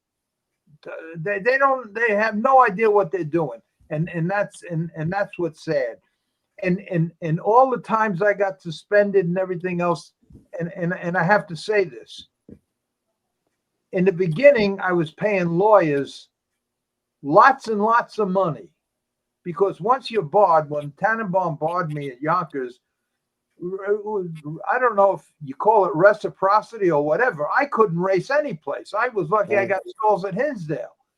But and then I was paying lawyers and lawyers and lawyers, and I figure I get the best lawyers. But the problem with getting the best lawyers are the best lawyers go play golf with the people who are destroying your life. And you're better off with a lawyer that just got out of law school. At least he's going to fight for you. And it's just so sad. It's a catch-22. I eventually found out that I knew, but I found out that money and connections can get you a lot further than lawyers in certain cases, especially that I was in, situations that I was in. So Well, see, the problem you had, Larry, was they excluded you from the racetrack. That's a private property right. yeah, Okay. And the racetrack can do that. And there really isn't a lot of recourse. They never give you a reason, because if they give you a reason, they open themselves up possibly to get sued if they say the wrong thing. So they generally just say, you're no longer welcome at such and such. Please exit the premises by such and such a day. And if you return, you'll be arrested for criminal trespass. Mm-hmm. And that's a very powerful right. Very powerful, because you can throw a guy out and ruin his life without any real reason. And it's been done. Yeah. And the difference is when you're charged by the Racing Commission, they have to provide you with due process, because now it's the state and they have to provide you with due process, which is, opportunity to be heard, opportunity to present evidence, cross-examine witnesses, et cetera, et cetera. So But there's two different types of rulings that could be made against you. And the two of them never really crisscross, because the racetrack knows they don't want to be considered a state actor. There's a case that goes back to Pennsylvania in the 70s, Billy Fitzgerald, where he got Kenny Marshall was the race secretary, and he's sitting in the judge's office. I think it was Fitzgerald versus Mount Laurel Racing. And the judges are saying, we know this guy's doing something, but we can't prove it. And Kenny Marshall says, no problem, I'll take care of it. And they threw him out. Well, they go through discovery and they find that out. And the judge throws it out of court and reinstates Billy Fitzgerald, because the state was, the judges worked for the state, and the track became state actor. That's why racetracks will never, they don't want to know what the commission does in that regard, because they don't want to be caught up in a state actor. It's like two parallel paths, but they never cross. And the hardest one is the exclusion, because when they exclude you, you can spend all the money you want. Now, when Baffert got suspended a couple of years ago, New York, Belmont, the NYRA, New York Racing Association, they had to give him a hearing. And, it was more of a closer to what I would call a due process hearing that he would have gotten from a commission, but it was more, it was from the private property. So maybe some of that is going to change, but you're talking about Baffert's got a lot of money, can hire heavyweight lawyers, and he can fight that sort of thing. And it also probably had something to do with NYRA's status, because they're a nonprofit organization and they don't own the racetracks anymore. The state of New York owns the racetrack, Belmont Aqueduct, Saratoga.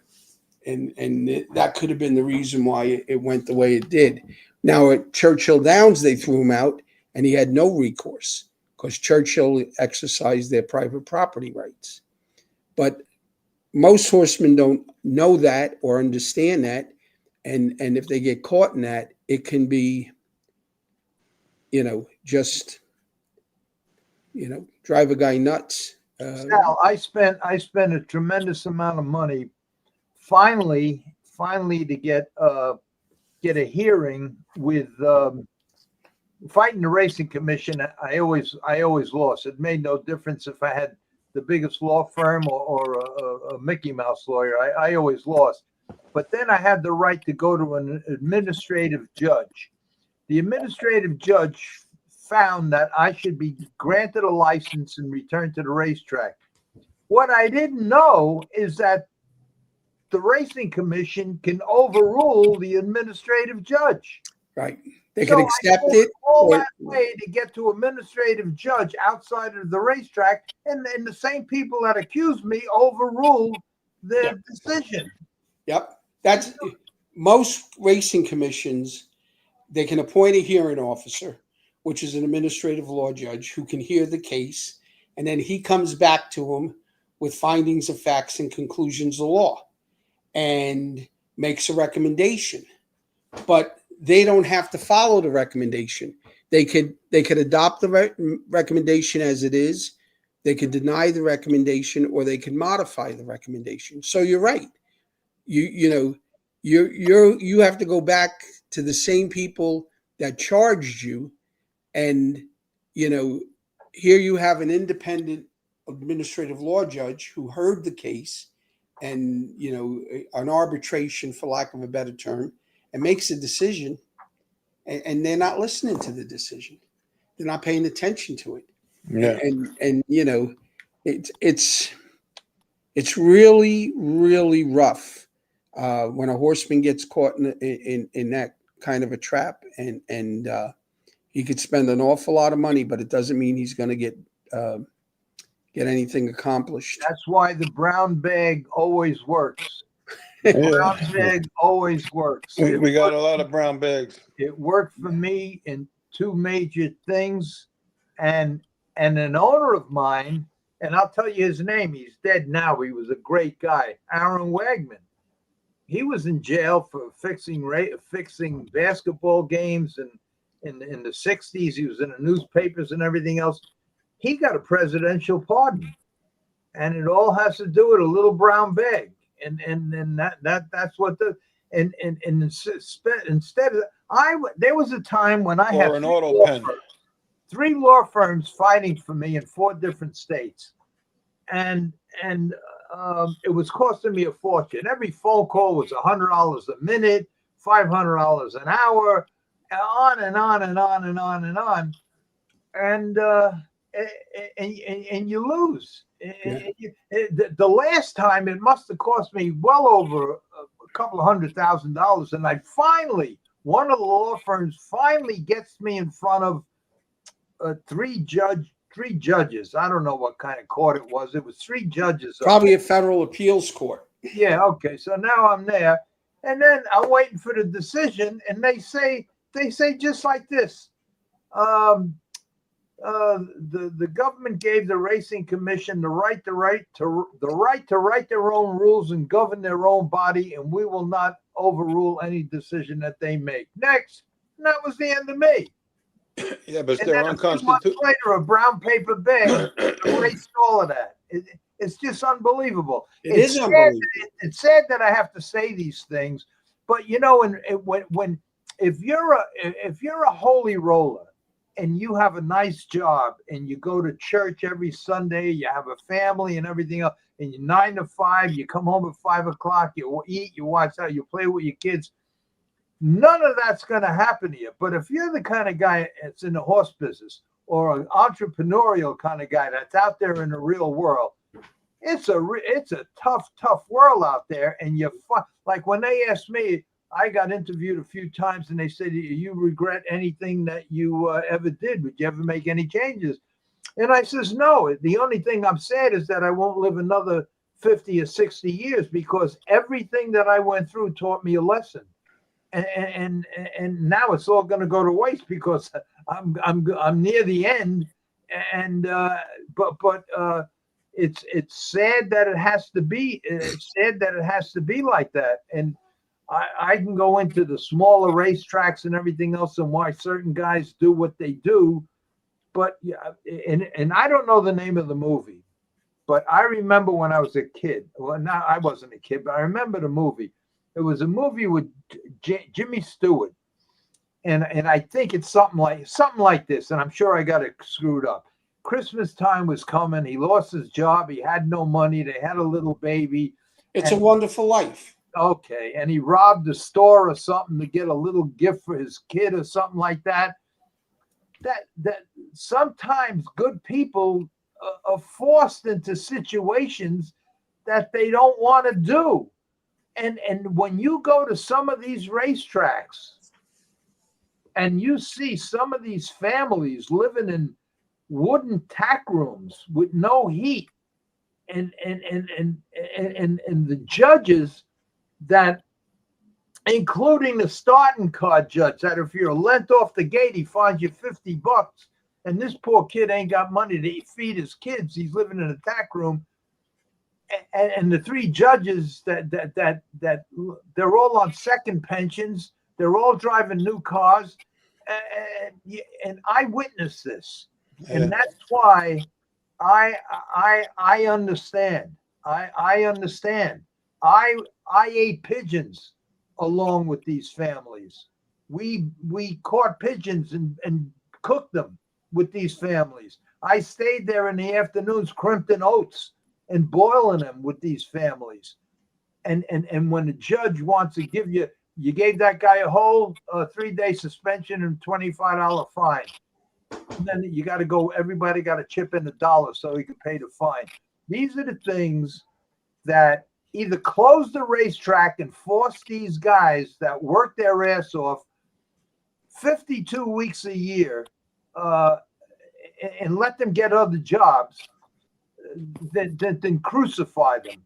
Try to understand what's going on the backside when I was in the game with $600 purses. If you win, you get $300. If you're the trainer and the driver, you're lucky if you made $30. And you know, it's just terrible. And I'll never forget the time, and I forgot the dates, but it went something like this. I think it was 1965 or 75 at Yonkers Raceway, the Rooneys, when the Rooneys owned it. So it might have been 75. And they had a bad race. And the Rooneys really pursued it. And all the top drivers were involved in everything else. And it was in all the newspapers. That might have been the race when Carmine and all of them guys were in court and everything. I think, I'm not sure. But anyway, they were making a big stink out of this thing. And then old man Rooney came to the track one day and he got a hold of his sons. Art Rooney, yeah. And he says to his sons, he says, "What are you doing?" He says, "We got millions and millions of dollars invested here. What the fuck are you guys doing? Stop with this nonsense. You're going to force everybody out of here, fixing races, talking about this. Shut this investigation down now." And they did. Yeah. And he left. And that's what happens when you have racetracks run by incompetent people that don't know what the hell they're doing. And the sad part is the guy who ruined my life, because I really loved that business. I really loved it. The guy that ruined my life was the biggest white collar criminal I ever knew. A lot of people don't know the history of the Tannenbaum brothers, especially Marty. And it's just tough. I've been through a lot, and I have a whole lot to say, and it's hard for me when the people in charge don't recognize the people that put on the show, including the racehorses. I went to Belmont the other day. Now all of these horses are 16 hands, 16. They're gigantic. The stalls are 10 by 10. They have trouble turning around in the stalls. It's unbelievable. I think they got 1,500 to 1,600 stalls there. I'm not sure, but like, I just don't get it. And I have a whole lot to say, but if I say too much, I could hurt a lot of people that are in the business, that love the business, that are starving, but love the business, and they stay in it.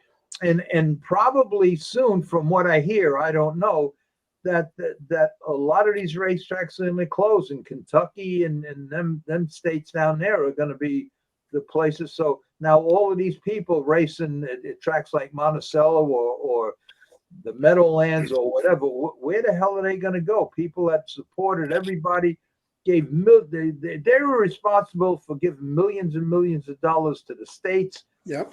And then when you get in trouble for years, I remember when Bobby Merton's horse come finishing at the wire, his horse went right down. I was right behind him. I run him over. His leg came off. his foot got caught in the stirrup. My horse rammed him forward, and I landed on a hub rail. A horse landed on me. I wake up in an emergency room in a hospital. Who's laying next to me? Bobby Merton, with the leg from the knee down. His foot is up by his head. It's just laying next to him. Yeah. No insurance, no nothing. And thank God, a couple of the horsemen went to management and said that told them about it, and they give him a bullshit job for a couple of $100 a week as a stall man. It's just sad. And that's the stuff that drives me crazy. That's the stuff when I say, now Joe Ferraldo's a good friend of mine. In fact, I put him, if you know Joe, if I put him on his first horse. The first time he ever drove a horse, I put him on. He was a nervous wreck. And I says, look, just don't fall off, the horse will win. And he did win. And so he's a good friend of mine.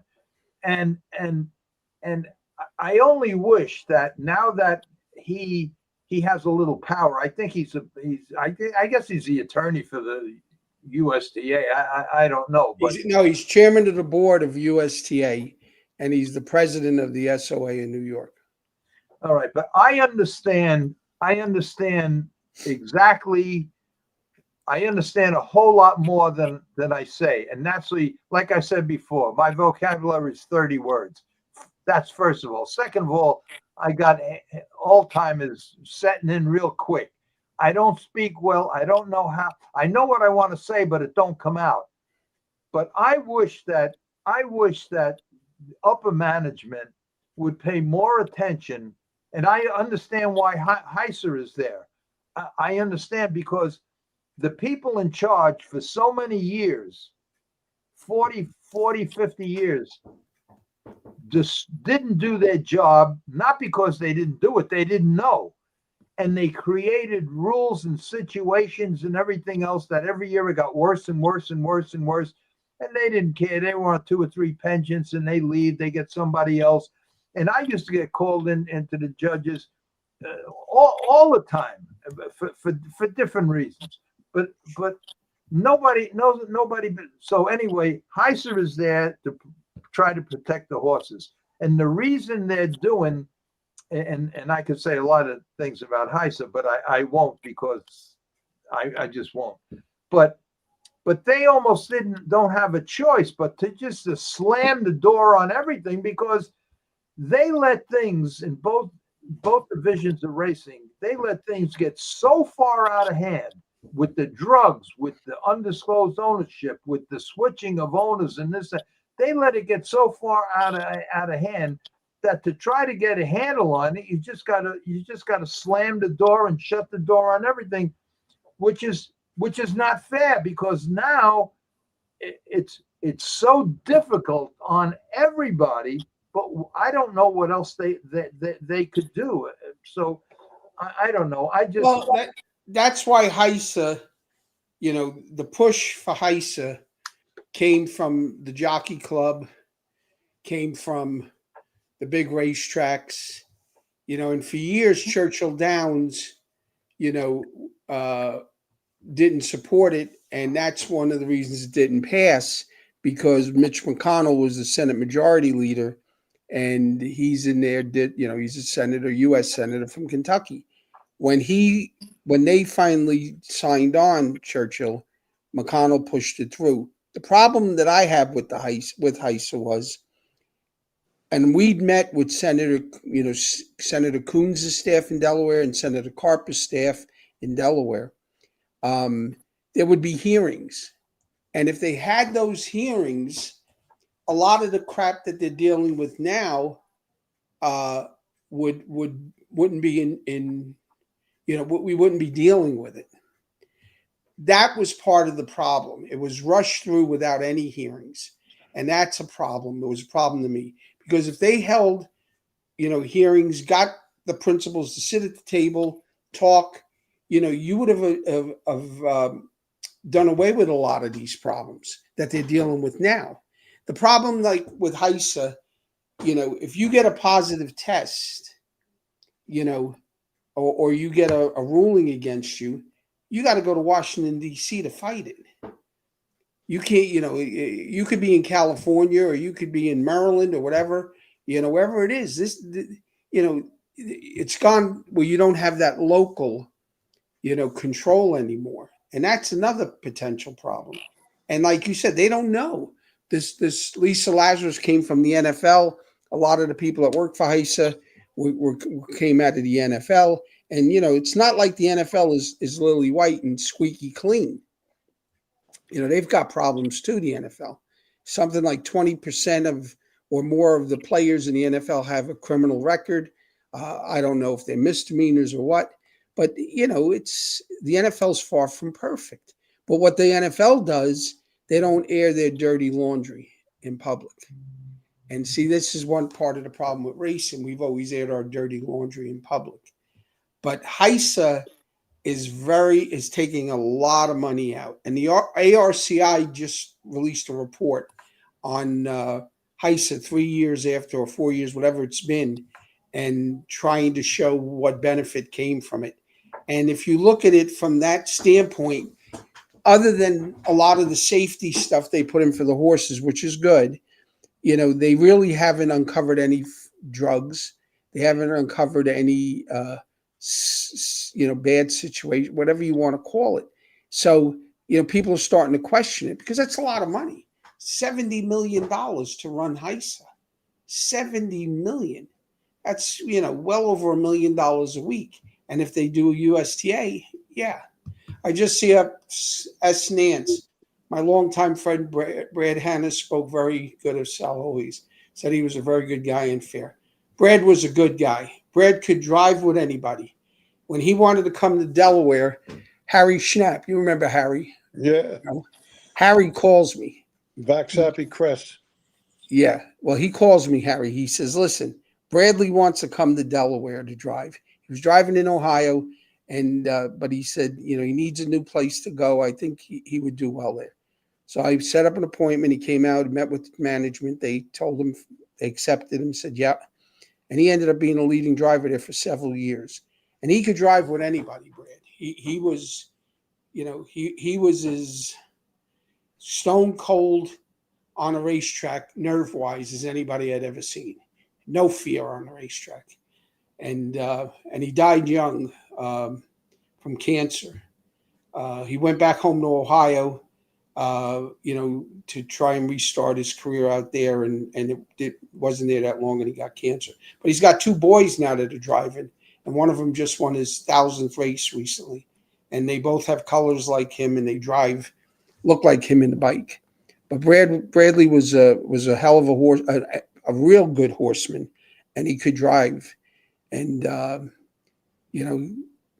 he was just a real. They loved him in Delaware. They embraced him. He did. I have to say something. I have to say something here.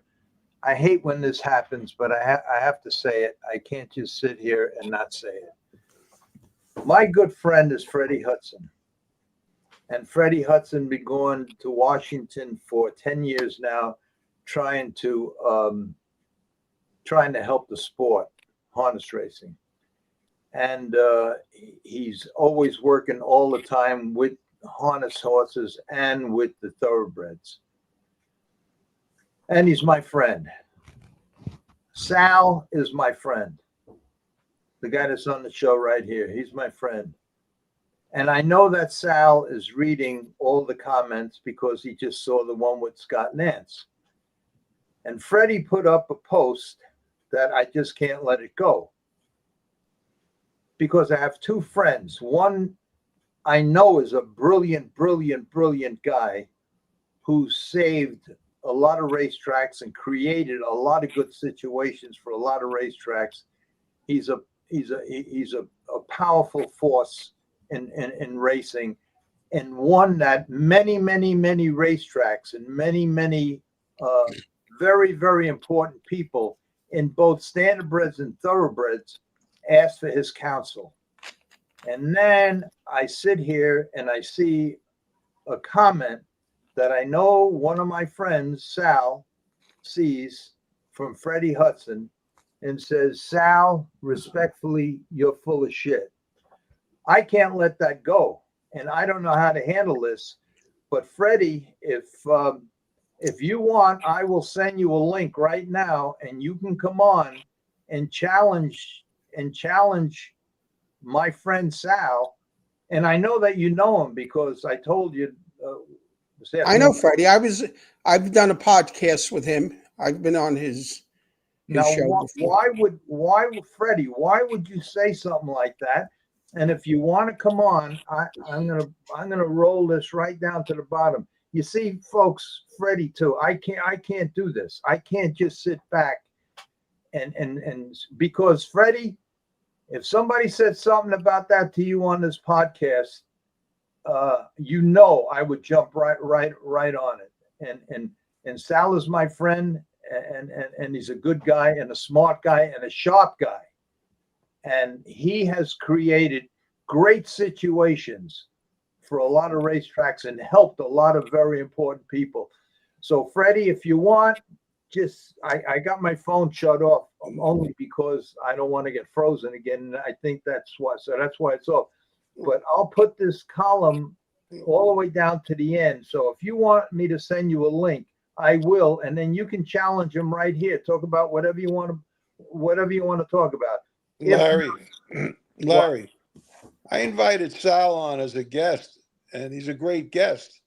I don't want a confrontation on the show. I would feel terrible. Well, how am I supposed to handle this? I know, but Sal, what I mean, it's a little out of line that comes up. No, listen. Freddie's got a right to his opinion. I know he's a supporter of HISA, and he thinks that the standardbred industry should become members, join in with HISA, and he's entitled to that. I don't take it personally. With like I said, we might disagree, but we're friends. Well, if it could be a friendly conversation, fine. But I don't have a problem, talking with the people who support HISA and the people who don't support HISA. Again, like I said, my biggest problem with HISA was the way it was passed in the middle of the night. It was tacked onto a COVID bill, which had to pass. It was COVID relief money. And like they do a lot of times with legislation, they tacked this bill on and it sailed through and it got voted in the middle of the night.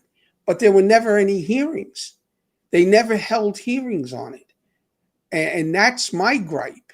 If you're going to pass a law that's going to impact the horse racing industry, shouldn't the people who are involved in the horse racing industry have an opportunity to be heard on that legislation before it's passed?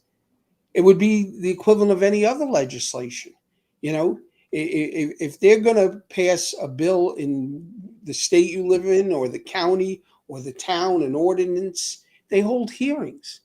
And people have an opportunity to come and address the city council, the county commission, the General Assembly, or even the federal, the Senate or the House of Representatives.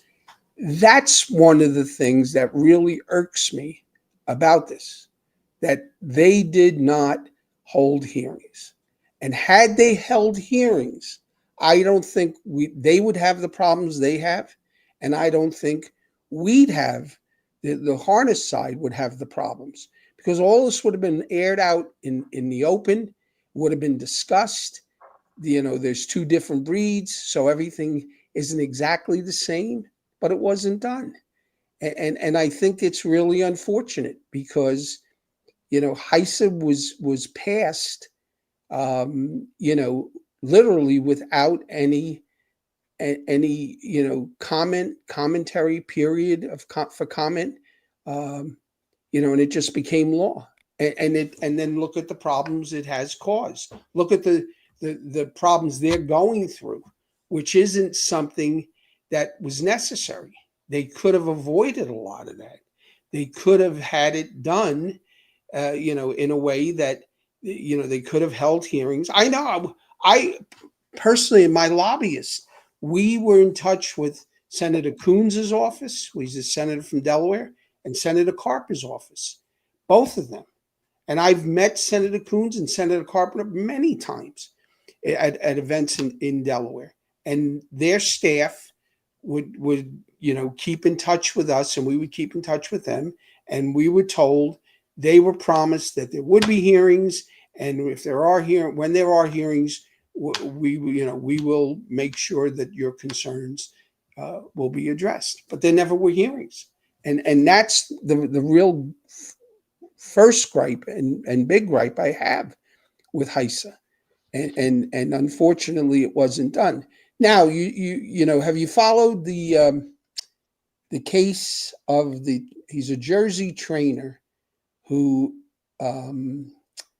got a positive up in Saratoga last year, I think for clenbuterol or something, or some steroid.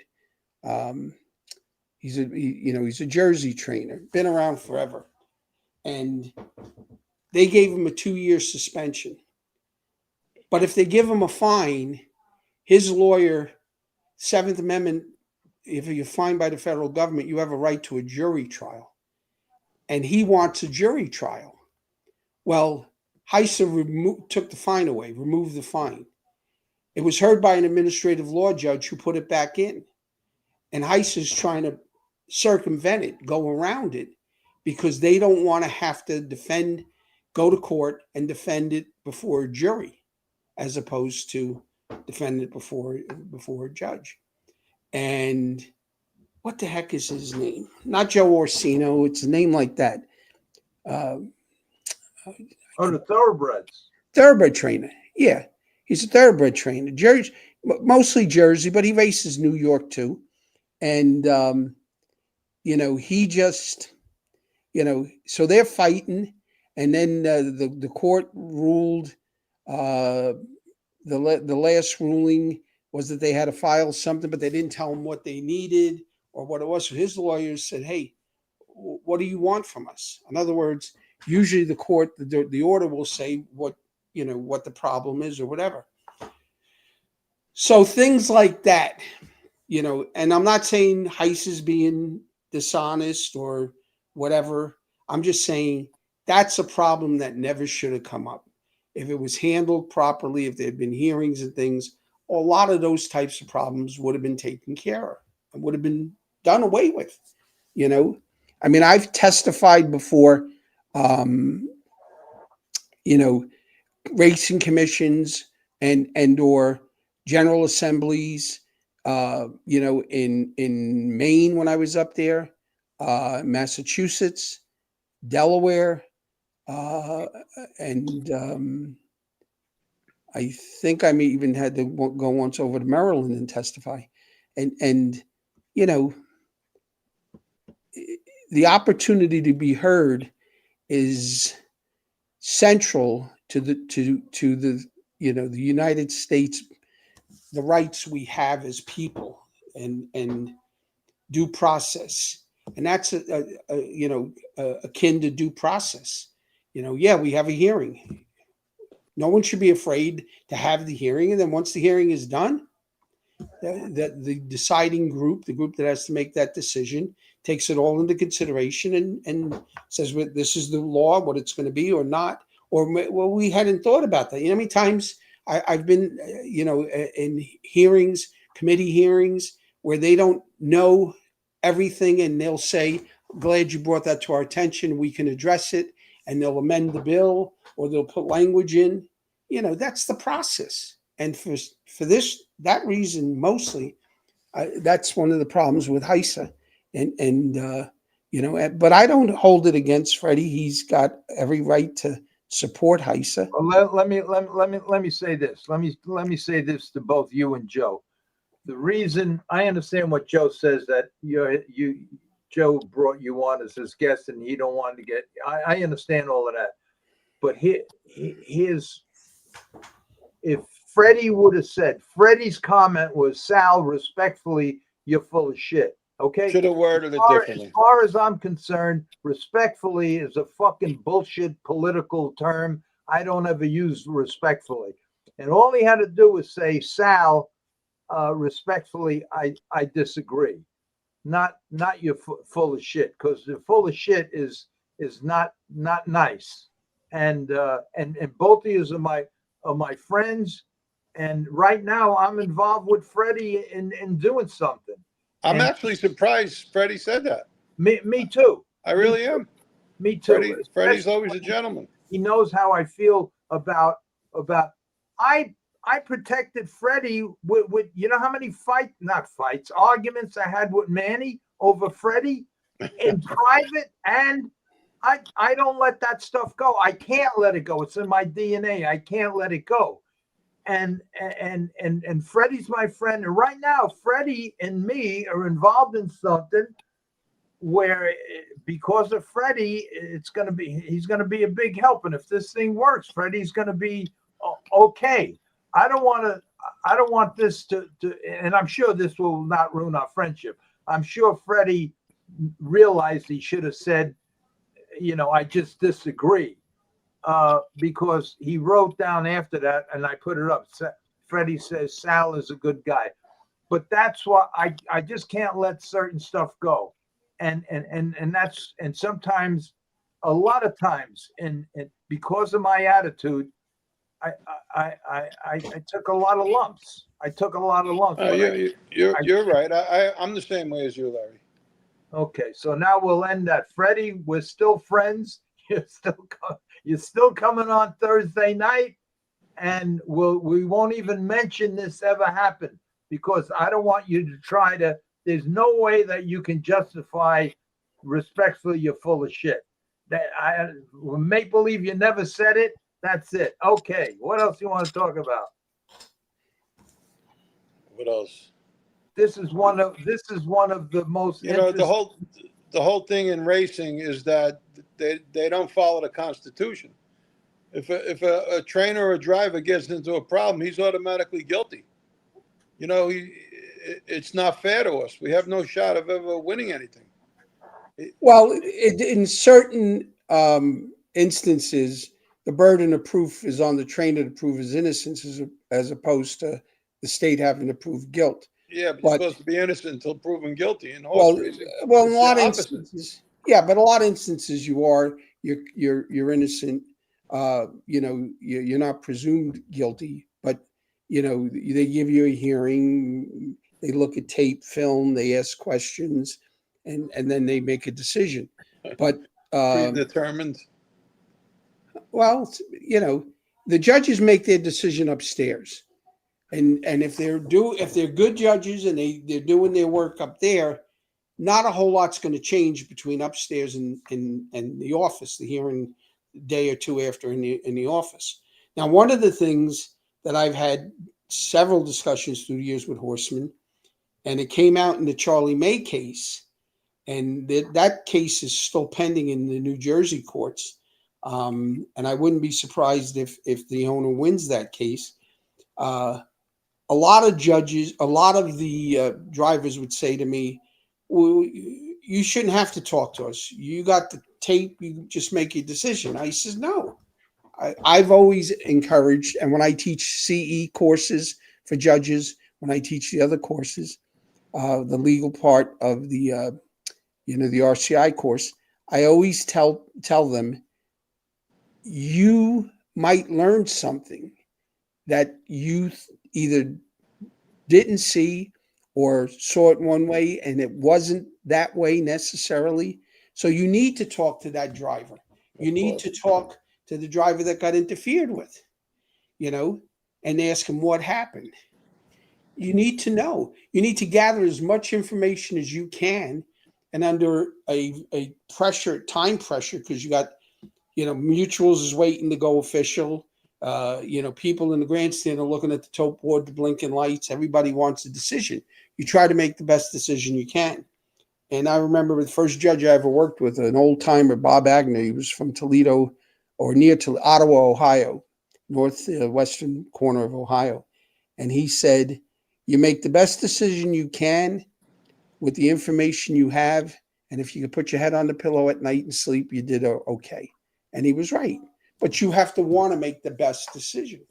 And unfortunately, I think up at the Meadowlands, they had gotten into a habit of not calling the judges. At least that's what I was told.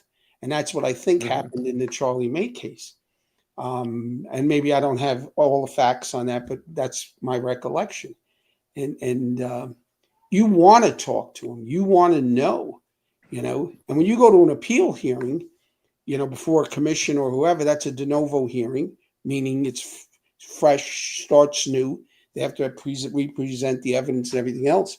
They're going to ask you. They're going to say, most of the time the lawyer is going to ask, or the commission is going to ask, did you speak to the offended driver or the offended horseman, the one that got interfered with and the one who caused the interference? And the last thing you want to say is no, because they're going to look at you like, why wouldn't you talk to them?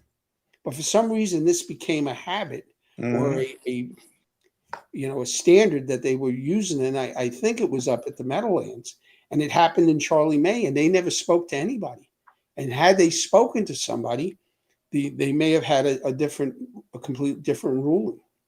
So I've always, tried to help race officials. That's why, I do the continuing ed courses. I do the other stuff for USTA because I want officials to have the most, the best background and most knowledge they can possibly have. When I worked in Illinois, the lawyer for the Illinois Racing Commission was Joe Sinopoli. And Joe was a good kid, smart kid. And his dad was very well connected politically in Illinois. But Joe, he didn't get the job because of that. He was a good lawyer. And I suggested to him, I said, what you said, Larry. I said, every racing commissioner they hire in Illinois should have to go through a 2-week training course to learn about the business that they're going to be judging. They should spend 2 weeks. The commission should set it up. And when the new commissioners come on, they have to go through a 2-week training course, go to the racetrack, see what the testing area is, see what the race office is like, see where the judges stand is, what the backstretch is, all the things that they have to rule on and make decisions on. And Joe said, that's a great idea. And they tried to get it done. They couldn't get it done. I've suggested it in other states I worked in. And everyone says the same thing. It's a great idea.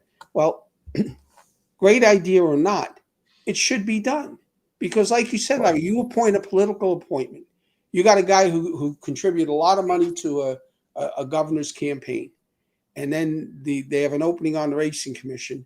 And the governor says, I'll put, him on. He was a good supporter of mine, a friend of mine, and depending what his background is, most of them, sometimes they're lawyers, sometimes they're housewives, sometimes they're bankers. Sometimes they're butchers.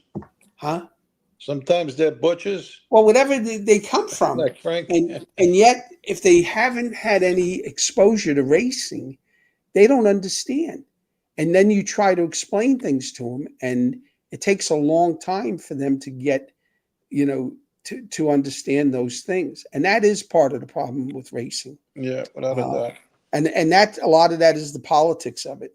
There are qualified people in this industry through the years that should have been hired for some of those positions. And had they done that, they would have been able to do a hell of a lot of good for whether it was that commission or whatever, because every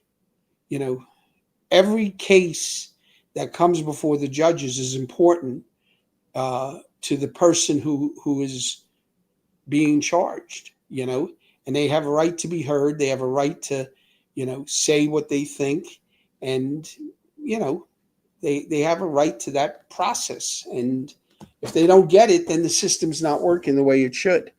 But unfortunately, that's always been, not always been a problem, but it has been part of the problem. States that make political appointments as opposed to hiring qualified officials. And like I told you, I worked all over the country, was welcomed everywhere I ever worked. And when I left, was welcomed back. And yet I worked in 5 or 6 different states, but I could never get hired in New York, even though I was born, raised, educated there and everything else. I could not get hired. Well, you were too honest for them. Well, it wasn't a question of honesty. I really think it was a question of the politics, and maybe, maybe I knew too much, and maybe they didn't want that. I don't know. You're 100% right. It's politics, and you could have threw a monkey wrench in that game. Well, Because it's not that I want to throw a monkey wrench. I just want things to be done right. yeah, you want things to be done right. Yeah. But the truth hurts sometimes. Yeah. And that's why you weren't hired. But I still want the things to be done properly. Of course. Everybody is entitled to that. As an American, a driver, trainer, an owner, they have a right to be heard and and dealt with fairly and according to the rules, because they're administrative rules, but they're part of in most states, if not every state, they become part of the code, the administrative code, and the it's law. Basically, it's law. Even though it's administrative, it's a rule. It's law. But Yeah. It's a shame it's not. Sal, you are by far, in my opinion, the best guest we ever had on. No, don't say that. Oh, you are, and all my friends come on, but we're talking. You spoke about such a variety of different things where certain guests talk just about racing, some talk about shipping, some talk about training. So you did very, very one of the most interesting nights I ever had. Well, I appreciate that. Well, it's true, and I just want to say this: we've been going on now for 2.5 hours, and I wish we can go for another 10 hours. I could listen to you, but I know that that you have a family there, and whenever you want to quit, just quit, because don't wait for me to say that's it, folks, because I'm not going to say that. So whenever you want, Joe, you too, whenever you want, we'll just end it. But regardless when we end it, Sal, you have to come back. You got to come back again. Larry, I'm about ready to end it because I've got been dealing with a sciatica problem, and sitting this long, I know when I get up, it's gonna be a little difficult, but it is getting better. Okay. I'm using shockwave therapy. My physical therapist, and I've had more success with the shockwave therapy. I've had 4 treatments, and it's the most help I've been able to find. And I will, Freddie, I consider you a friend, but we can disagree and do it with respect. Absolutely. Very good. Nothing. There's nothing. I don't take anything personal. I'm sure you don't. And we could discuss any issue, and we don't have to agree. We can agree to disagree. But I would be more than happy to come back anytime you want. You let me know if I could work it in, and unless I'm tied up with something that night or whatever, I'd be more than happy to come on and share whatever I can with you, Larry, Joe. I mean, I know Joe, like I told you, since 1977, I think. Yeah. It's a long, long time. A long time. And I worked for him, and when they were talking about the other night when his son was on that part of the show, I just want to say one thing. Joey had one of the best eyes at claiming horses I ever saw. That was his forte.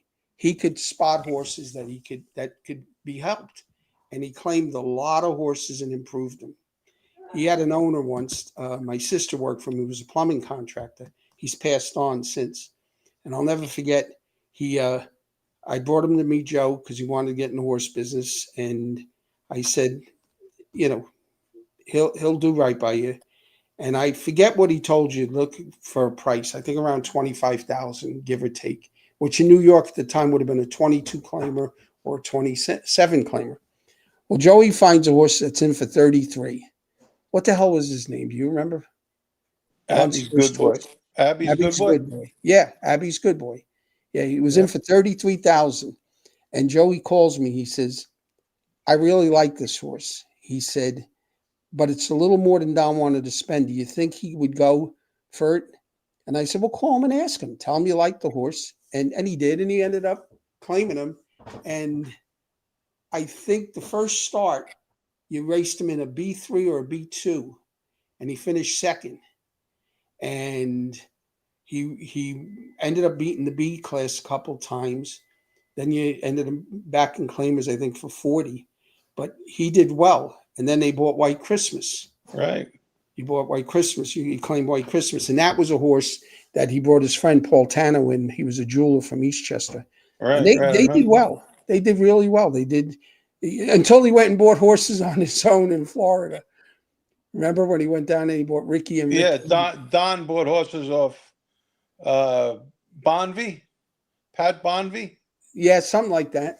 And I told you know what happened there? I think Bonvie and Don had a deal going because I looked at the horses and I said, Don, do not touch these horses. Stay away from them. We were by this guy's pool and the other owner was there. I think he was swindling the other guy. He threw me in the pool and said, shut your mouth, with a couple of words in between. He said, keep your mouth shut. He threw me in the guy's pool. And he bought the horses. And they weren't worth nothing. No, they were good looking. They were those chestnuts with the blonde mane, flaxen mane. Yeah. Looked good, but they weren't worth a plug nickel. No. But as long as he stuck to claiming horses that you picked out from, he always did well. Yeah. But that was Joey's forte. And like he said, he knew how to play the claiming game as well as anybody, and claimed a lot of horses and a lot of horses that he improved. And he told you, shoeing,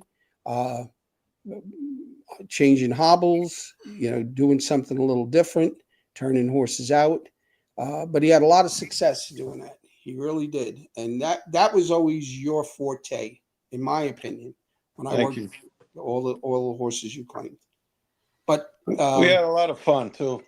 Yeah, there was a lot of fun. Remember the time Liberty Bell Sal with Precious Joy Boy? Yeah, Precious Joy Boy. Yeah, we had to take the horse to Liberty Bell to break his maiden because he was 5 years old, I think, 4 or 5.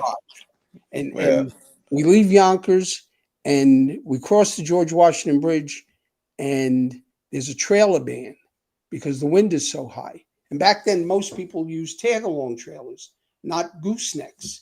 So this, they had state police at the toll booth, and they said you have to exit.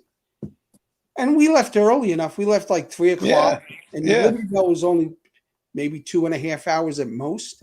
So we should have been there in plenty of time. So we have to get off, and we took Route 9 down. And Joey, every time we, every half hour, 40 minutes, he'd stop, call the judges. They'd say, keep coming, keep coming. We get there. The first race is getting ready to go on the racetrack. He's in the second race. They didn't scratch him. Bobby Blum was going to drive the horse, and he's standing there at the paddock gate. So we hand him the horse and the equipment. He throws the harness on, and he jogs him maybe once, twice around, whatever he can get. No, just doing the post parade. I think he got a chance to jog him around one time. Okay. But we went to get licenses, and in Pennsylvania, you can get a bond. Back then, it was $25, I think, and you had 30 days. Once you paid for the bond, you got licensed for 30 days, and then you had to fill out your paperwork and everything else. And if you didn't, you forfeited the bond. And your dad, because he was the owner, me, and you. And then we went back in the paddock, and he was my favorite horse. He was a nickel bred, a Santo Eden. You remember? Wouldn't walk through a puddle. He danced around a puddle like a ballerina. He would take these ginger little steps to go around a puddle. He would not put his foot in the puddle. And Bobby Blum drove him. He wins that night. He pays like $48. Parked the whole mile. Yeah, parked the whole mile. We didn't bet a nickel because we never got up to the grandstand. Not that we would have bet a lot. We might have bet 10 or 20 bucks just because, And the vet held us to after the last race, and he would not pee. He refused to pee. Finally, about 11:30, when every other horse was out of the paddock, the vet said, "Well, I'll draw blood again." And we get him on the trailer, and he unloads, he empties out, and he pisses like a river. And he just wouldn't pee if he wasn't in a comfortable place, he wouldn't pee. He had these quirks, but he was like a four-claimer. Ended up being but he was solid. He won his share races. But he won a lot of races. Yeah. Well, we took him up to Monticello, Eddie and I. won my first race driving with him. Well, Eddie and I took him to Monticello. Remember when we went up to Monticello that year? And we lived in Pepe's Motel, Larry. Remember Pepe's Motel? Yeah. Yes. We lived in Pepe's for about 5 or 6 weeks till the weather warmed up. And then we got a bungalow. And over near there was a bungalow camp near where Fred Bradbury lived. He was on the end of that road. And Eddie's parents knew the owners. And right across from the Valley Inn. Yeah. And we took Precious Joy Boy up there, Mo Two Wave, who Eddie had bought. Joe McDonald or Gerard McDonald's dad sent down a little 3-year-old. I can't remember his name. And we might have had. Oh, did we also have Scamp's cousin? Yeah. I think we sent Scamp's cousin with us. We had like 4 or 5 to start, and he was going to claim a horse or 2. And that was a lot of fun. And Precious Joy Boy won, he won several races. I remember one night Steve Mahar drove him and won a race. And Walt Case that was the first year he was in Monticello, and Mahar beat him. And he came back with a big smile on his face in the winner's circle. He said the little guy didn't want to get beat, So he was a racehorse. He was a cheap racehorse, but he was a racehorse. Yeah, I remember. Yeah. All right. Go take care of your. I will. And Larry, like I said, it's been a pleasure anytime. Pleasure to talk to you and see you. And if you talk to Elaine, yep, Joey, you too. And if you talk to Elaine, or your sister, I don't know, my sister's in contact with them all the time. And then she tells me. Okay, because tell Elaine or Peter that I was asking, and he's in my prayers, and I hope everything works out for him. Okay. Funny guy, your brother. He used to come in my office, have me in stitches. Just laughed so hard I couldn't breathe. And like I said, you let me know if I could do another one. I'll be more than happy to. We will let you know, and thank you very much, Sal. Thank you. Sal. You were great. Thanks, Sal. All right. Bye-bye. Take care. All right, Joe. That's it. Good guy, huh? Yeah. He was a good guest. I'm glad we had him. Yeah, we got to get him back. I could listen to him for. Yeah, I used to sit in the office with him, and just a brilliant guy. Yeah, that's what I told him. He was working as a groom for me. I'm saying, Sal, what are you doing? He was a great groom too. He loved the animals. He took care of them. He did everything right. And he got into some tough situations on the track with bad horses, and he handled himself really, really well. So he was a pretty good horseman, I'll tell you. And I said, Sal, what are you doing? You should be making a fortune. And that's when I gave him that ad from the Hoofbeats for that, and then he went up to Maine or something and got started, and he had quite a career, Sal. He did a lot of good for the sport. He's retired now, he told me. But he's still involved with different things, I think he's a part of a chapter of the USDA in that district or whatever. And a guy like that is always getting calls, and so he did all right for himself, and he deserves it because he worked hard. I mean, he didn't come from a wealthy family. He worked his way. He went to Columbia University, paid his way through. I mean, I give him a lot of credit. His father was a really good pianist. His father? Yeah, he played the piano unbelievable. He played with big, Dorsey and those kind of guys. He was. All right, so answer me one question before we go. Did I make an asshole out of myself again tonight? No, Freddie what? Well, the Freddie Hudson thing. I just can't. No, not at all. No, Right. I listen. Freddie's a good guy. I just didn't expect him to word it that way. No, You know, I know Freddie's involved with Heiser, and that's fine. But, you know, Sal has his opinion. Like he explained it well, but it should have been worded a little better. But Freddie don't mean nothing by it. and He the just, reason I wasn't going to put it up, but I know that Sal was reading. yeah, 'cause he Sal was had reading two them, right. computers. He was reading No, the no, comments, it was fine. It was fine. and I Freddie did the couldn't. right I thing at couldn't the let it end. go. He's, you know, Yeah. he So said that everything is okay, but there's no problem. if I didn't think he was reading the comments, I wouldn't have never put it up. Yeah, And no, I no, would've- you didn't do anything wrong. I just felt bad because I sort of invited him. You know what I'm saying? Yeah, I I don't know. want the last thing I wanted was an argument over the, you know. I didn't think it would ever get there, but you never know. Well, I don't even think Freddie meant it the way he said it. No, But no, that's how Freddie is, yeah, you yeah. know. But when I see it, that's why if I ever get a gun, I have to get a 10-second 10-second delay, because as soon as I see it, and when I see that word respectfully, it's just like saying "fuck you" anyway. It don't mean nothing to me. And what follows respectfully is always something. You don't say respectfully, "I think you're beautiful." You say respectfully, "I think you're a fat fuck." So. I don't. As soon as I say respectfully, you always know that the next couple of words are gonna be something Yeah, that is not yeah. nice, and that's what got me. But that's how Freddie is. Freddie, he just No, it's all straightened out, Larry. It's nothing. It's no big all right. deal. Okay, You I'm gonna go you downstairs now and have my ice cream all on right. the thing. Have So your ice cream. Have a good night. listen. Oh, before we go, I think this Sunday I may have to go someplace, but or maybe I got to get your son down here. Well, call me and let me know what you're doing. Yeah, Everything all right? yeah. Everything is really good. Everything. Okay. I just everything is good. Every day. Give me a call and talk to me. Every day decisions that I have to make are all for the good. The decisions I made. All right, I'll see you, Joe. I'm glad to hear that. Good All night, right. Larry. Thanks. Oh, you got Good to night, text me your everybody. son's phone number too. Okay. Joe, text me your son's phone number. Okay? I'll see you. Sure. Okay, folks. Thanks for tuning in, and we'll see you Thursday.